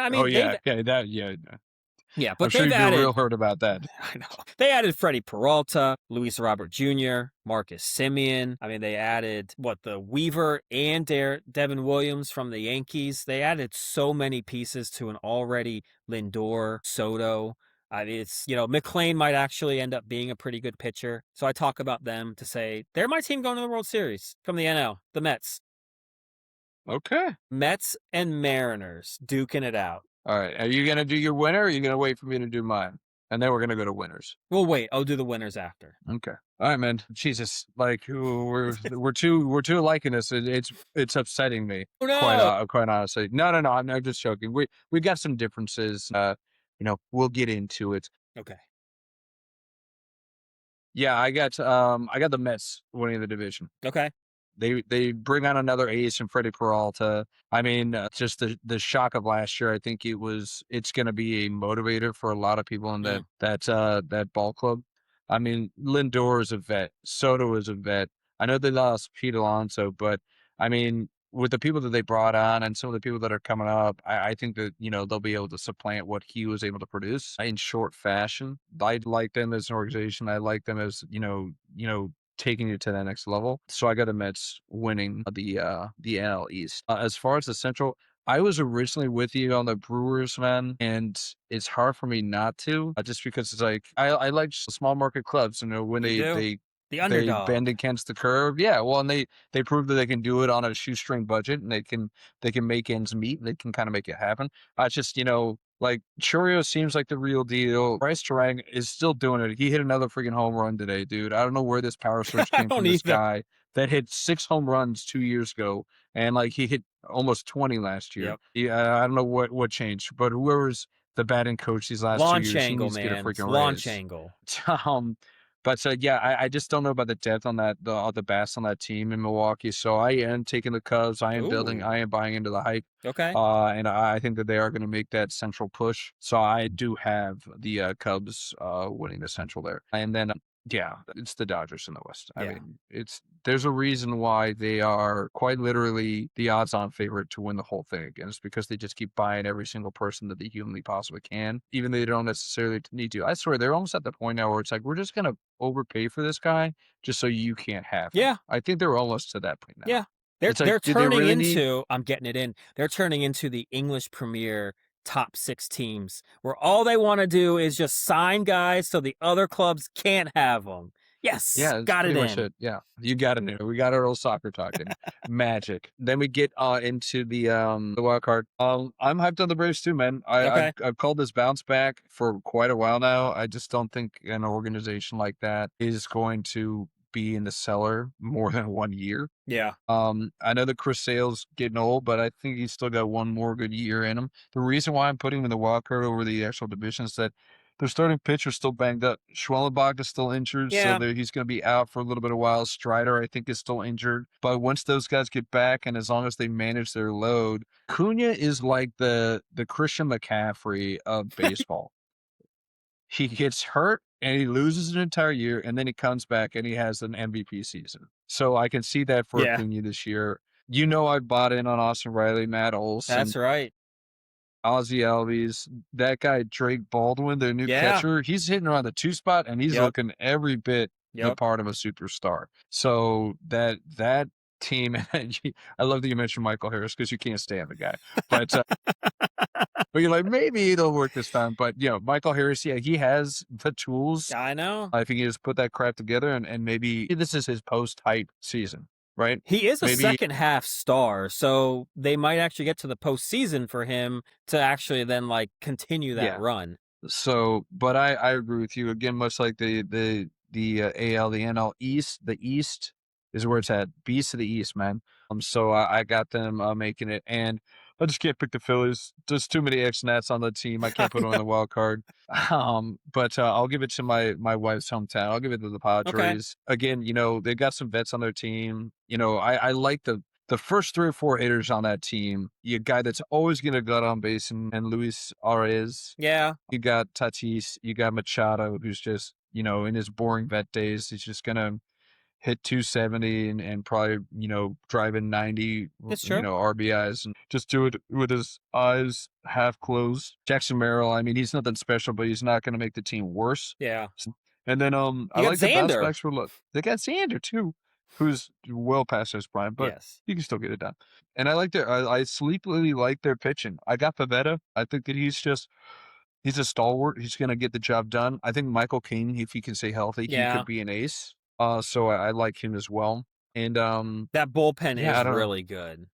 Yeah, Robert Suarez is very. I mean, is it Robert or is it? I get him and Robert Suarez is on the Braves. You got Jeremiah Strata and Mason Miller in the bullpen. Okay. Yeah. So yeah. So yeah, they've got a great bullpen too. They can close out games. So I got the Padres making the playoffs, but that's about as far as I got them going. Yeah. Because much like you, I've got an AL East team making it to the World Series. But my friend, you picked the wrong AL East team. Okay. Because the Braves are going to make the World Series as a wild card. Okay. I like that. Will's really going to like that. I know. He's going to love it. It's going to be his favorite episode. Yep. I got the Braves and the Mariners facing off in the World Series. Okay. Well, I got the Mariners and the Mets. I got Seattle, baby. That pitching staff, I just think they were so close the year before. They're on a mission. It won't be easy. I hope it goes 7. But I think the pitchers will show up in Game 7. Okay. And get it done. All right. So you got Seattle winning 7. Huh? Yes. All right, man. Well, I'm sorry to say, the Seattle, they'll get to the dance, but they're not going to win the whole thing. I got the Braves winning the whole thing again. As much as I hate to admit it, there's the Bigo tingle. The the hairs on the back of my neck are just tingling away. And for some reason, I just got the Braves getting it done. Again, I think Chris Sale, this is his swan song. It's got one more in him. And then I think, Strider will finally be back to what he was before his injuries. Or close to it. Closer to it. Close to it. Yeah. Reynaldo Lopez, he'll just do just enough just to get the outs. And yeah, like I said, I got Schwellenbach. I'm holding him on in my fantasy team because I think that he was looking like an ace near the end of that season too. So if they can get that pitching healthy, I think that they've got enough depth. And it's like, again, the only way the Braves are going to make the World Series or the Mets are going to make the World Series is going through the Dodgers. So in my mind's eye, I had to think, who has the means to beat the Dodgers? And the Braves just came up every time. Because I think you and I both agree we're not picking the Dodgers. Because we're not picking the Evil Empire. Can't do it. I'm not picking a team. I'm not going to pick a team that is already like the favorites. They're like plus 220 to win the whole freaking thing. We're 2 weeks into the season. I know. That just shows you how ridiculously one-sided this affair is. It's Dodgers versus the world right now. Yeah. And I'll be the world in that scenario every step of the way. I mean, it would be cool to see a team three-peat. I mean, haven't seen that, I think, since like did the Yankees do it in the 90s? Did they three-peat or did they just win like 4 in 5 years or 4 yeah, they 6? didn't three-peat, I don't think. Yeah, I think it's like since Cincinnati in the 70s, the Big Red Machine, Big Blue Machine. Yeah. Big Blue. Big Blue. So, well, I like it. I like it. Unfortunately, though, I could see the Braves missing the playoffs, though. Of almost any of those picks, I'm like, that's the one that I'm kind of. It's a volatile pick because, again, much like we were talking about these divisions where you've got these powerhouses in there. It's like you got to beat your own division just to make the playoffs, and some other teams have an easier path. But it's trial by fire, and I feel like if they can make it and if they can get through that gauntlet, they're tested. They're tested and vested, right? And they're ready to go. So, yeah, that's why. And because, again, I just can't pick the Dodgers. No Dodgers. Yeah, I know. That's true. Can't have them in there. But, yeah, to your point, the Braves could very well just crash and burn, much like our next topic did not too long ago. Tiger Woods. Yes. Quite literally crashing and burning, my friend. Yep. Like, what's going on with this guy? This guy, he has one thing that he needs to sit down and really think about and realize, and I don't know what it's going to take. I would have thought the last accident that he got in could have been a potential rock bottom, but I guess the $1 billion you have kind of, and everyone still want you to be great doesn't help. But I don't know. But man, this guy, he's got a problem. Yeah, dude, he's got to admit he's got a problem and that he's powerless against the thing because he won't ever defeat it. He can't ever defeat it. And look, I know he said all the right things, you know, that he's going to step away and do this and do that. But I still don't know if he takes it as seriously because, you know, what's her name? Is it Laura Trump that he was dating? Is that her name? Yeah. Yeah, You I know, think so. I Vanessa Vanessa, Trump. that's it, yeah. You know, she was all worried about him and the situation, and, you know, he's just, you know, I don't know if he was in shock. I don't know if he was still high on whatever he was taking, but he just was, I guess the story was he just was kind of like, oh, you know, it'll be okay. Nothing to worry about. If that's true, that raised so many red flags to me. This guy ain't learned nothing. He just came out with his statement today. It said all the right things. Once again, it's like Kyler Murray when he left the Cardinals saying all the things Yeah. that he didn't really mean. So I don't, unless you really want to take it seriously, Tiger, you know, it pisses me off because it's, you know, you could have killed yourself, but you could have killed some family taking their kids to a soccer game or basketball game or something. Like you're putting other people's lives at risk, and I get it. It's easier. It's a lot harder than it is. There's so many people that deal with that kind of stuff, but you've got all the means, you've got all the support system. You've had all these incidents happen now. It's not a coincidence. His attitude and stuff, I just don't know if he actually really wants to actually make a change. And if not, then all this is for absolutely nothing, man. Like, he can say it all, he says the right things, but how many more times? Like, what else has to happen before you actually realize, like, you gotta be selfish. And you actually gotta be like, I gotta take this as a priority. And if I can't do these golf events, if I can't do this or that because I'm afraid I might start taking something or drinking, whatever it is, then you got to prioritize that. So we'll see. I don't know. He might come back in 2 months and say he's healed, and I won't believe it, but we'll see. I mean, yeah, those statements mean absolute jack diddly to me, man. I mean, they aren't even from him. They're from Yep. his handlers. They're like, okay, this is what we're gonna say. This is all we're gonna say, and this is gonna be our confirmed statement moving forward. I think you and I talked about this offline. I don't know if we brought it up on the podcast. If we did, it was like early on because I'm trying to think the other time that we would have talked about Tiger Woods doing something stupid like this. But that accident that he had in Arizona where he flipped the car and he just mangled his leg. I remember discussing this, and I don't know if it was even with you or not, but I was like, how he walked away without them giving him a tox test for that one Yeah. is beyond me. It was a single car crash. I felt like I always thought that single car crashes always required a tox test if it was deemed Yeah. negligent or reckless. So the sheer fact that he didn't have to do that, again, it might have been bold of me. It's like, well, I got away with it last time and I Yep. completely destroyed my life. And to your point, it's like, you know, there's not enough information for us to know exactly what he was on. I know he was convicted of it, but he refused a urine test, which, you know, is I think a misdemeanor in itself Yep. as well. You know, refusing a urine test, that's almost admitting guilt right there when you're just like, no, Yeah. I don't want you to test my pee-pee because I'm afraid you're going to see the horse tranquilizers that I'm on. Yes. Because I know, and this isn't giving them any kind of grace because, again, at this day and age, here we are acting like we're grandparents again. It has never been easier to get safely home under the influence. Like, if you're under the influence, like, and I know you're Tiger Woods. You're one of the richest athletes in the world. You tell me you can't get a freaking driver? Yeah. Like, I mean, you got drivers in your bag. Get a driver behind the wheel for you, man. Like, and I know that there's a level of independence. You're like, well, I can drive myself. I can do this, blah, blah. I was like, dude, you've got so much to lose.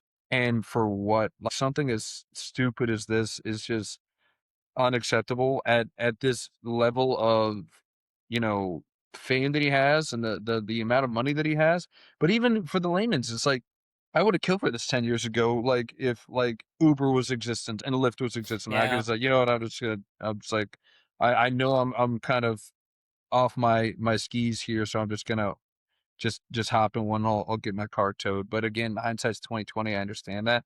But again, you know, with these situations, you always wonder, it's like, it's not the first time it's done, it's just the first time it's been caught. Yeah.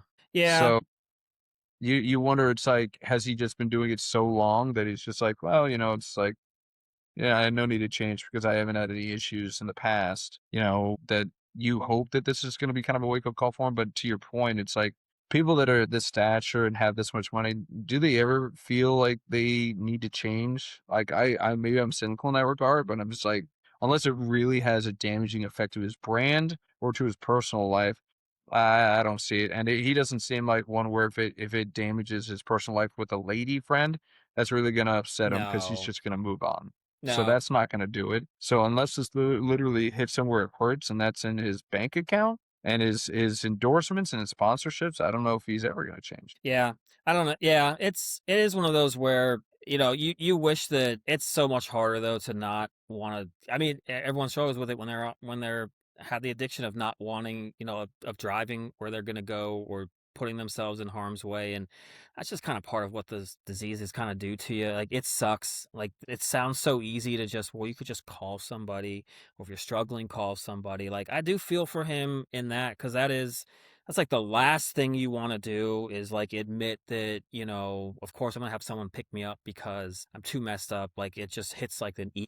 And it's just the way that it sucks, but it's also just, why won't you want to be chauffeured around anyways, though? I don't also understand some of that, but I don't know what would be his sore spot to hit the rock bottom. I don't know how much. I mean, he's got $1 billion. I don't know if, he's still got that. So even if he were to lose everything, he still has all that. I don't know what triggers any of that, because the family doesn't seem to be what's so important to him. So yeah, I don't know. It's just, I'm wondering, I'm like, are people even going to remember that he was a dominant golfer? Or is it just going to Yeah, I be mean, accident he was after accident? I mean, like, to your point, and like we can go through that and we'll do it really quickly, but and this is the other thing where it's like, I don't know if this is gonna change because and it's scary and it sucks, but a person like this, I worry that they're not going to make an impactful change unless somebody seriously gets hurt. Maybe Yes. that's not them. Yes. Like Like, if he were to like kill somebody yes. or maim somebody on these things, then maybe. But I mean, 2009, he was pulling out of his driveway and he hit a fire hydrant and then a tree. They said it was his own fault. Got cited for careless driving. Again, the cops were like, "Hey, you're Tiger Woods." Exactly. Probably didn't even like Exactly. look into it. So he's like, "Ah, I'm Tiger Woods." At 17, he pleaded guilty to reckless driving after he was arrested under suspicion of a DUI. They discovered him stopped on the side of the road with his car running in 2017. This was 10 years ago. Said he had you remember this? He said he had I think he said he had like an unexpected reaction to Yeah. meds, Yeah. like medications for his back or whatever. All that reaction to his like alcohol or some crap like that. Yeah. Yeah. He went to DUI school for that. 50 years of community service. And then of course the one that was really just messed up is that 2021. That's the one where it wasn't Arizona, it was Los Angeles. That's where he rolled his car and just shattered his leg. Yeah. And Claimed he again, was running late for a Golf Channel interview or something like that, yeah, but again, the sheriff from LA, Los Angeles County said this remains an accident. Accident's not a crime. They happen. But I'm sorry, but it's like you look past him as the athlete, look back at him as a potential addict, right? Yes. And you're like, okay, this guy's had he's had a DUI already. Like he's had multiple, single car accidents. It's like we can't just assume that this is an accident. And then, is this going to be any different? I personally feel like he's already getting preferential treatment. He You saw is. that he's being allowed Yeah. to leave the country. He's being enabled. He's being enabled by everyone in the media, by everyone in golf, by anyone that's probably close to him, family or friend wise. Like, no one's gonna tell him what he should hear. They're just gonna want to appease him and hope that he somehow figures it out on his own. And that just never works. Yeah, I mean, like, yeah, the judge approved, I think it was today or yesterday, that he can seek treatment outside of the USA because of privacy concerns. This is one of the most famous athletes in the world. You really think that he's going to be given any more privacy somewhere else? Yeah. Like, that's a total BS That reason for almost them to shouldn't allow to do matter. You this. should honestly just be put in with whatever drug addicts program that you're going to be put in. Like, you need to be put in something like that. You need to see, like, You got to be humbled. You yeah, need to be you humbled. do. Like, these high class, like, you're just gonna live it up in like a preferential treatment area. You're basically just gonna detox, and they're gonna cater to your needs. They're gonna tell you things you've probably heard a million times, and you're just gonna get out. And of course, you're gonna do some interview. You're gonna take part in some golfing stuff, and everyone's gonna say how much they're rooting for you and how much they think you've done such a good job. When honestly, obviously, what you just listed out, it's a pattern of almost like 15, 20 years at this point. He hasn't learned anything, and golf would be smart. I know they never would because they need to Never make as will. much Yeah. money as possible, but they need to just simply say, Tiger, we can't deal with you. But he's going to be a Ryder Cup assistant captain or captain at some point soon. He's going to get everything back. And then but then like he might be good for a little while, but then he's going to think, I'm healed. I've beaten this thing. Like I'm Tiger freaking Woods. And then he's going to start like using and doing something again. And it's going to be the same thing. It's going to be, remember when I told you about Anthony Kiedis from Red Hot Chili Peppers? Yeah. This is going to be the same thing. Like he's just going to think it's all going to be fine and he's good and then go right back down that rabbit hole again. Yeah. I mean, this guy obviously has an addictive personality. It's like we haven't even talked about the whole like sex addiction that he had, That's where just true. like, sleeping with waitresses Yeah. in like Jupiter, Florida. From like Waffle Like, House. yeah, yikes. Yeah. No offense. No offense to Waffle House waitresses. I'm sure you're all absolutely gorgeous. Gorgeous. But yeah, I mean, it's a it's a wild story that like you said, he's such a polarizing athlete where Yeah. people are still rooting for his comeback, and I'm like, what comeback? I I know he almost got wonder what if he was even seriously trying to make a comeback then. If he's been using and doing all this stuff. Like, I don't know. Did he actually ever take it super serious? Because he's kind of, this is almost one of those, this is actually, now that I think about it, this is one of those signs that he's probably been using for so long because he has seemingly delayed coming back and playing in tournaments or appearing to play because he continually says like the rehab isn't going that well. But I'm starting to think that he just maybe really wasn't actually superly trying to rehab because he's got this addiction and it's hindered him from actually getting some of that comeback and training done. So like that, I'm putting that together now where I don't think he ever actually was taking it serious because of the problem. Like Tiger Woods, like you said, an addictive personality. I mean, the guy was winning major after major and decided to do Navy SEAL training because he just wanted to be better. So if he really wanted to make a comeback, I think he would have come back by now if he was really seriously trying to do it. Yeah. Yeah. I think the ship sailed on that. Now the guy just needs to get his life right, Yeah. right? Plus he's 50. I mean, he doesn't really need to come back anymore. And plus he's got Right. the Tiger Woods Golf League. That's right. Yeah. That video game show that he has or whatever the crap it is, but everybody seems to be gaga for. But yeah, no, I mean, and that's the other thing. It's like he has everything, man. It's like, and I'm not because addiction affects everybody in every walk of life, so I can appreciate that. But it always just baffles my mind when it's like it seems like you have everything at your disposal and you still do something as crazy as this, man. But I addiction, will. Yeah. I go will ahead. say from Yeah. like a personal standpoint, like that's the one thing that when you've got so much to lose, that's what kind of baffles me. You know, like I went through all my stuff. I didn't have but so much to lose, honestly. I mean, I didn't have family. I mean, Hey, just be honest. Like I didn't yeah. have this. I didn't have this. Relatively speaking, right? Yeah, Yeah. I you're didn't not have like, a yeah, amazing job where I was making like hundreds of millions of dollars. I didn't have people that right. adored me. I didn't, I mean, I did have a lot, but compared to that, it's just how do you not sit there? But that's the power of the addiction though, is all that will get thrown right out the window, and that's what makes it so difficult. But man, it's kind of one of those like, I mean, I've worked hard to get where I am now, and my Yes, you beautiful have, yeah. wife, and I'm like, I am scared to death because I don't want to lose that and start over again. And it's like that's where I struggle with some people like Tiger in this instance. I kind of sound like being kind of hard on him because I've been through it, but it's just you've got so much to lose, and it's why like I Yeah. can't get over, man. Well, and again, you kind of spoke to it previously too. It's just because he's never had to deal with the repercussions, right? It's like he didn't lose his $100 million. People keep giving him second chances, third chances because Yeah, he's Tiger and they love greatness. We talked about this in the last podcast with like Barkley and Kobe and yeah. Jordan. It's like people are going to look past these character flaws because these people were great athletes. They just do, and they enable them, and they're like, oh well, he's had his demons, but we still think that he could do something when it's everyone's addiction to the almighty dollar. It's like this guy's Mm-hmm. gonna make us money, Yep. so let's keep him on the good and narrow until he finally kills himself. Because I mean, Jesus, what else is, man? If they keep enabling like this, I mean, it's gonna be a dark turn sooner rather than later. And this is the one time Vigo does not want to be right. Yeah, I don't want you to be right either. But addiction rears its head in multiple different ways. Sex addiction, drugs, alcohol, Kit Kats. Do we want to talk about the Kit Kat, the Kit Kat story that you brought up? Let's lighten the mood a little bit here. Yeah, let's do it.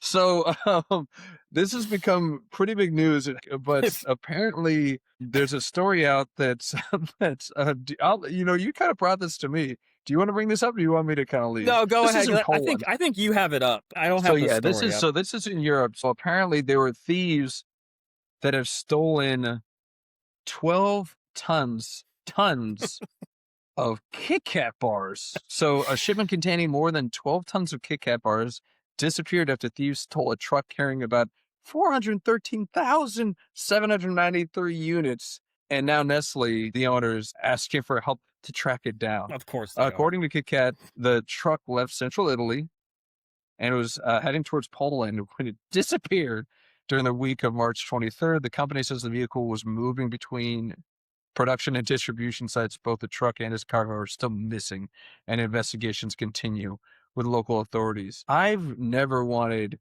Kit Kats so much that I stole an entire. Where are they selling these? That Kit Kat bars. Yeah, I have no idea. It weighs 12 tons. That's a lot of Kit Kats. Where are you gonna keep all that stuff?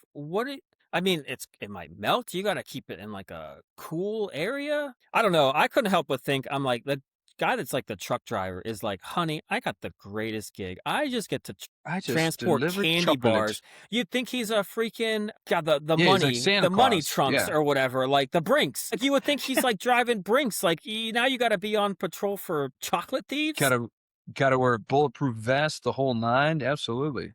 I was kind of like, but you chose Kit Kats? I could have chosen a lot better candies to have. Well, I mean, Kit Kats, they're good. You know, don't sleep on Kit Kats. But yeah, I don't even know if they'd be in my top, 5 candy bars? No. I don't know if they put them in my top 5. I mean, at 12 tons, it's like, either you really do have an addiction or like, again, what's the end game here? Are you go door to door and be like, hey, sir, Romano, it's like my youth baseball team is trying to buy new uniforms and we're selling Kit Kats door to door. How many distributors are going to have to try and sell over, 400,000 to Kit Kats? Like how are you going to redistribute this? I don't understand what the end game is here. That's what I want to know, though. Are they hitting like other candies? Are they hitting something else like sodas? Yeah, should Reese's be on the lookout here? Apparently no one wants the Reese's because they're not using the real chocolate or peanut butter anymore. Oh my goodness, this is blasphemous here. But seriously, the people that like do this, are they just going to go to every convenience store and every bodega and just be like, hey, you're kind of low on Kit Kats. Hey, I got what you need right here. How many you need? 200, 300 Kit Kats? I got you. Do they have a distribution network to give away all these Kit Kats? Are the police that are going to like try to go after this? Are they going to be going to those bodegas and be like, let me see your shipment of Kit Kats. Let me see how much you paid for this. Let me see that invoice. Yes, absolutely. Man, I don't know. I was like, once again, I would have chosen some Crunch bars over that. You know what I would have chosen that's underrated? They're not chocolate bars, but they're candy. Bottle caps. I love bottle caps. They are so stinking good. They are just the weirdest things. They have different textures for every flavor.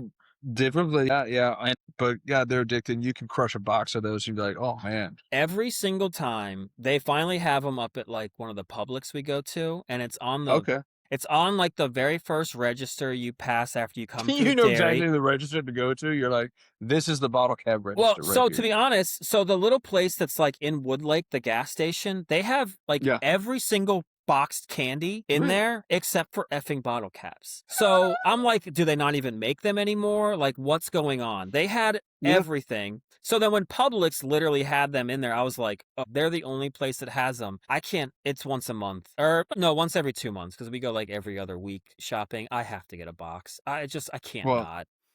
Well, I'm gonna ruin this for you, my friend, because Five Below has bottle caps and this one right by you. So if you go to Five Below. True. We went in the other day because you gave me a good little nugget about the Alani news that were in there. Yes. But they Yes. didn't have the lime flavor in there. Oh no, God forbid. The lime slush. That one's I hope that stays. It is good. 5 out of So 5. yeah, 5 out of 5 out of 5 5 Semcos, yes. on the Simcoes. 5 out of 5 J Bears. J Bears, yes. I give it 10 step stools. 10 step stools.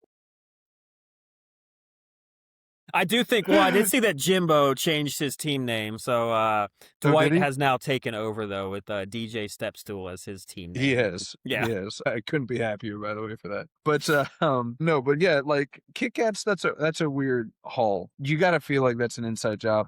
You almost want to say that this is like a Kit Kat. I mean, they've been on the news nonstop. Did Kit Kat do this on purpose? Did they just lose their truck just to get this this kind of, what do they call it? Man, it's a specific type of PR.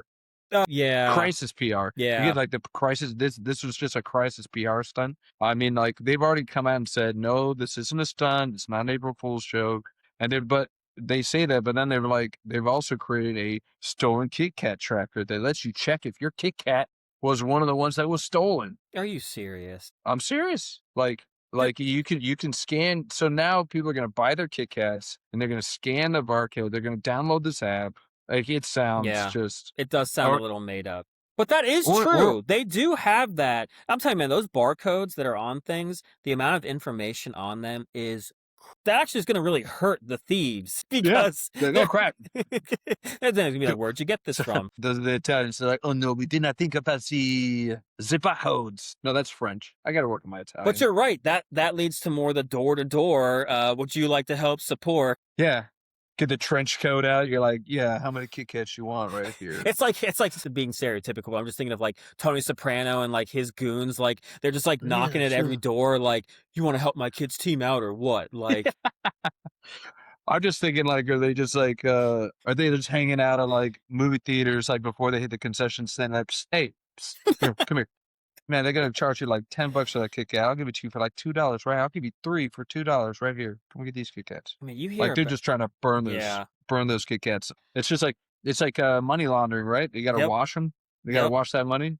Can they give Kit Kats to strippers instead of dollar bills? Like, yeah, Kit Kats. It's like, break me off a piece. Break me off a piece. After all that effort, though, it's like, you know what? You might as well just try to, like, I don't know, do what the jewel thieves or the art thieves did, you know, at the Louvre or whatever. Like, just go after a big piece of painting and sell that thing and make all your dough instead of having to sell 400,000 Kit Kats at $2 a piece. That's a grind, imagine, like, man. you're sitting on it and like the police raid. They're like, get rid of the evidence. You're like, I don't eat so many Kit Kats. I can't eat anymore. And you try to flush them. Just like, looks like a war zone. And you're, oh my God, this guy's got explosive diarrhea. Look at this. It's just nothing but chocolate in the toilets. Dude, a Kit Kat challenge would be. Oh. I don't know if I want to do a chocolate challenge. I think, yeah, chocolate challenge would be worse. But as chocolates go, I think Kit Kat would be okay because I think the what is it, the wafer? Yeah. It's light. It'll breathe it through. It's like somewhat heavy. Like if you're doing just like straight like Hershey bars, that would be brutal. I wouldn't even want to do like a Milky Way or something with all those ingredients in there. Caramel? That's thick. Yeah. Mm-hmm. All right. So you mentioned bottle caps, and I could go runts or gobstoppers. Talk about discontinued candies. I haven't seen a gobstopper on a shelf in probably 10 years. I think at the little local gas station, there's some gobstoppers. Okay, well, I'm going there the minute I get home. Right? I'm going to drop the family off at the house. It's closed. They close at like 8. Ah. Yeah, okay. I know. It's rough. Yeah. I'm just going to leave the Outer Banks right now to go to your little bodega right in Woodlake. I forgot you're the Outer Banks. That's right.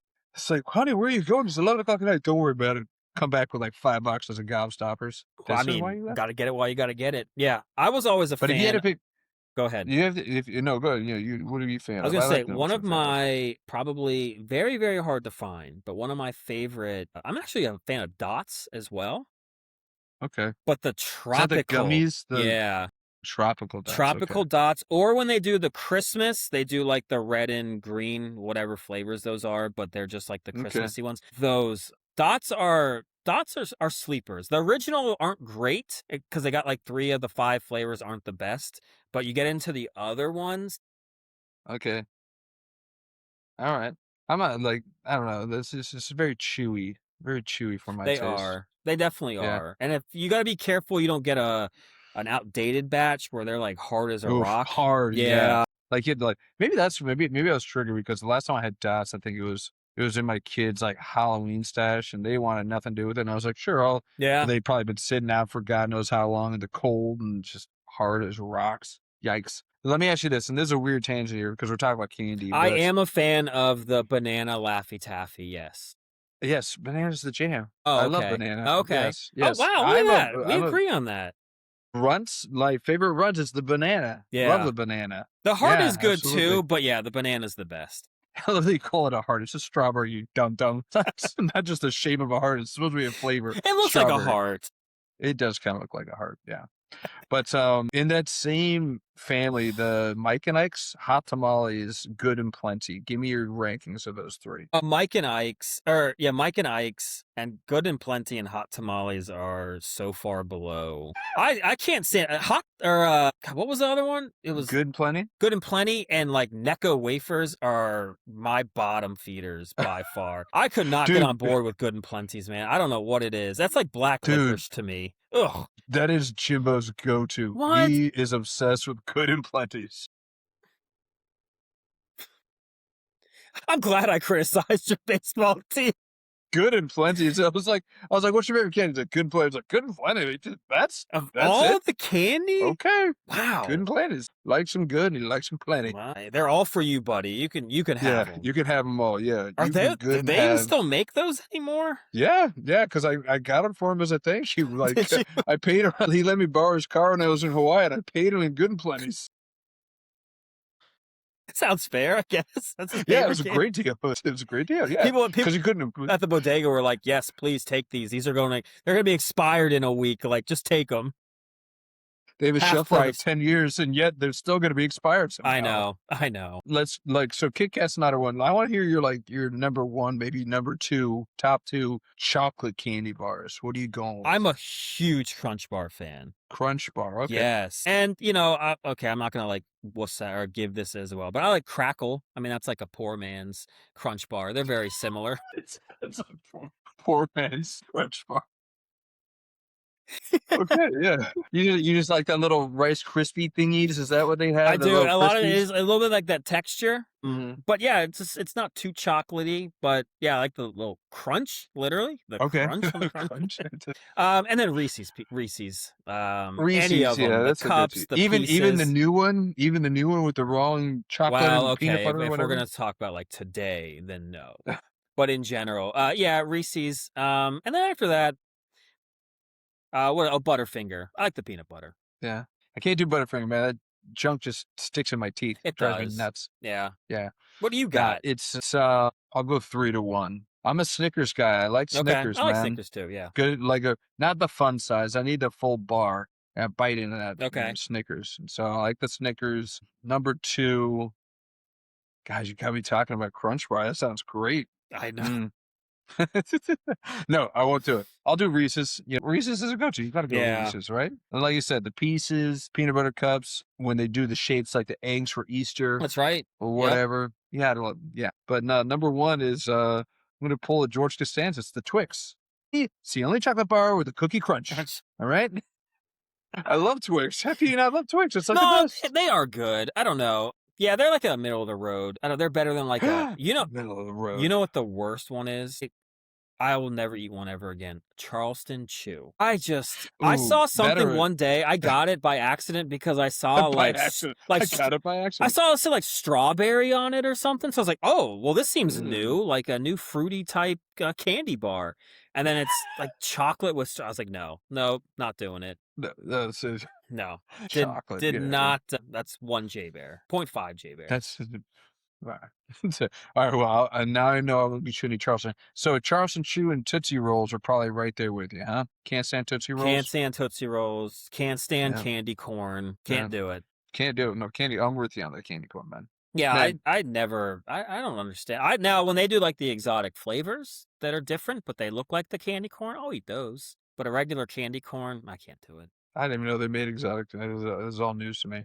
You and Seabear with this like March Madness, like crazy brackets with different Lay's potato chips or whatever the crap he was doing. That's so fun to do. The caches. I had one of my best ideas. I don't know if Seabear was still at Trader Joe's. He might have left, but I had such a good idea, and I thought it was going to go like national, but National. it was a pretty good idea, I thought. But, obviously Trader Joe's has a lot of cookies and candies, and I like March Madness. So I was like, we need to have a Sweet 16 little like bracket challenge. Gotcha. Man, my boss's faces lit up like that's the coolest thing we've ever. And we did do it at the store. It was kind of hard, but we had the artists actually like make something that had like cool. all the 16, and they like showed them as they went through, and the customers got to like write down like at the sample station in Trader Joe's like which one they wanted to win, so the customers got to vote. But yeah, that had some legs. I was like, that could have been something made national. That could have been something. Yeah. And I haven't come up with anything better than that since then. It's been 20 years. I peaked, man. I peaked. You're like, I should have gone out on that. Yeah. George Costanza. I know. So, all right, I'm done. You all been a great audience. All right. Well, I think that is a good audience, man. We're under the 30-minute mark. Yeah. First video conference. I think this was a rousing success. I think so. I'll be honest. I think it took me a minute to kind of get into seeing you on camera. There is a little bit of when you're right next to me. I feel like we get into the flow a little bit more. But this is just something new. We're used to like sitting down, talking beforehand. It's just a little bit more personal. This is we're at a distance. It took me a second to kind of get into the groove a little bit, Hey, I'm still here, buddy. I'm right here. I know. All right. I know you are. But yeah, I thought this was fun. This was great. I think we're going to kind of start doing this from now on because it's going to help us on getting onto like the social media a little bit. So we're kicking it up a notch. Getting it to the masses, finally. Finally, after 6 months. I mean, the DW of Venmos can only get us so far on this thing, so. I know. We need to start making, I just bought a new computer. I got to pay for it somehow. I know. It's a write-off. You can do a write-off on that, right? It's for business. Yeah. It's for business. We are official. I can show all the statements and all the episodes. There you go. So, yeah. There you go. There you go. Wait, you think I could really do that? Yes. Really? I'll talk to you offline. We'll talk. Yes. Hold on. I'm going to be your tax. My tax guy? Thanks, man. I'll be your tax guy. Yeah, hey. Jack of all trades. I don't know if Master of none. I don't know if I trust you. Dude, I've only been audited like 5 times. You got nothing to worry about. Don't even worry about it, man. You got good April Fool's joke you're playing on me right now. I almost thought we go to jail. I almost thought we could have done an April Fool's bit, but I don't know. This was enough. Yeah, I forgot it was April 1st. Shout out to my pup. Oh, it's his 12th birthday today. Yeah, man. He did. He likes the ocean. Yeah, it reminds him of home. Reminds him of Hawaii. Good. He deserves to have a little of that, like, remembrance. So good for him. That's good for you guys. Yes. Hope you guys... When do you come back? Oh, man, I come back on Saturday, and then I'm on the road on Monday. Oh. I'm going to be out in Tampa for work. So we'll be doing this again, except I'll probably be doing it from a hotel room. So we'll have to figure out... Don't worry, I'll bring this with me. Bing. I know. I do have my terrible towel. No, it is quite terrible. It doesn't have the, as Chris Hunter would say, the stains that it should have on it. They haven't given you anything stain worthy in a couple years, so yeah, it's probably super soft and not crusty at all. I know it's lost its luster. We'll wrap it, man. We'll get back to hopefully our regularly scheduled programming next week. Yep. We're doing this, so we're going to be back on our Monday schedule, Semco? We should, yeah. This work thing, it might be like once a quarter at the most. So, if that. So, I apologize to everyone out there. Can't believe that Will Whitaker was asking, almost demanding for an episode. The guy came out of the woodwork. We were like, you're still listening? Okay. Yeah, he's on episode 19. I was like, man. Got up. Good for him. He does like this.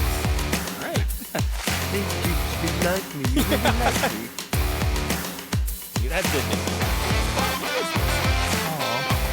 Well, yeah, and thanks to everybody that's listening out there. Now you're viewing at the same time. So next we will get on Smell Edition. You can smell us. We'll find a way for you to taste Semco. I'll work on that. I'll figure out how to make that work. And we'll get all 5 senses. We'll get them all in there for you. That's what the people want. Right, every last sentence. Yeah. Just engulfing all sentences. But Sam, you got anything else? You gonna send us on our way, man? No, let's do it. That's another episode of the Undrafted and Overconfident podcast. Thanks for hanging with us. The two friends who've been arguing about sports for 20 years and still can't agree on anything. Hit the follow button, drop a rating, and follow us on Instagram at Undrafted and Overconfident. I promise there'll actually be some content on there, probably by tomorrow. Let's go. Fingers crossed. And we'll see you next week. Different takes, same nonsense. Thanks, y'all. Peace.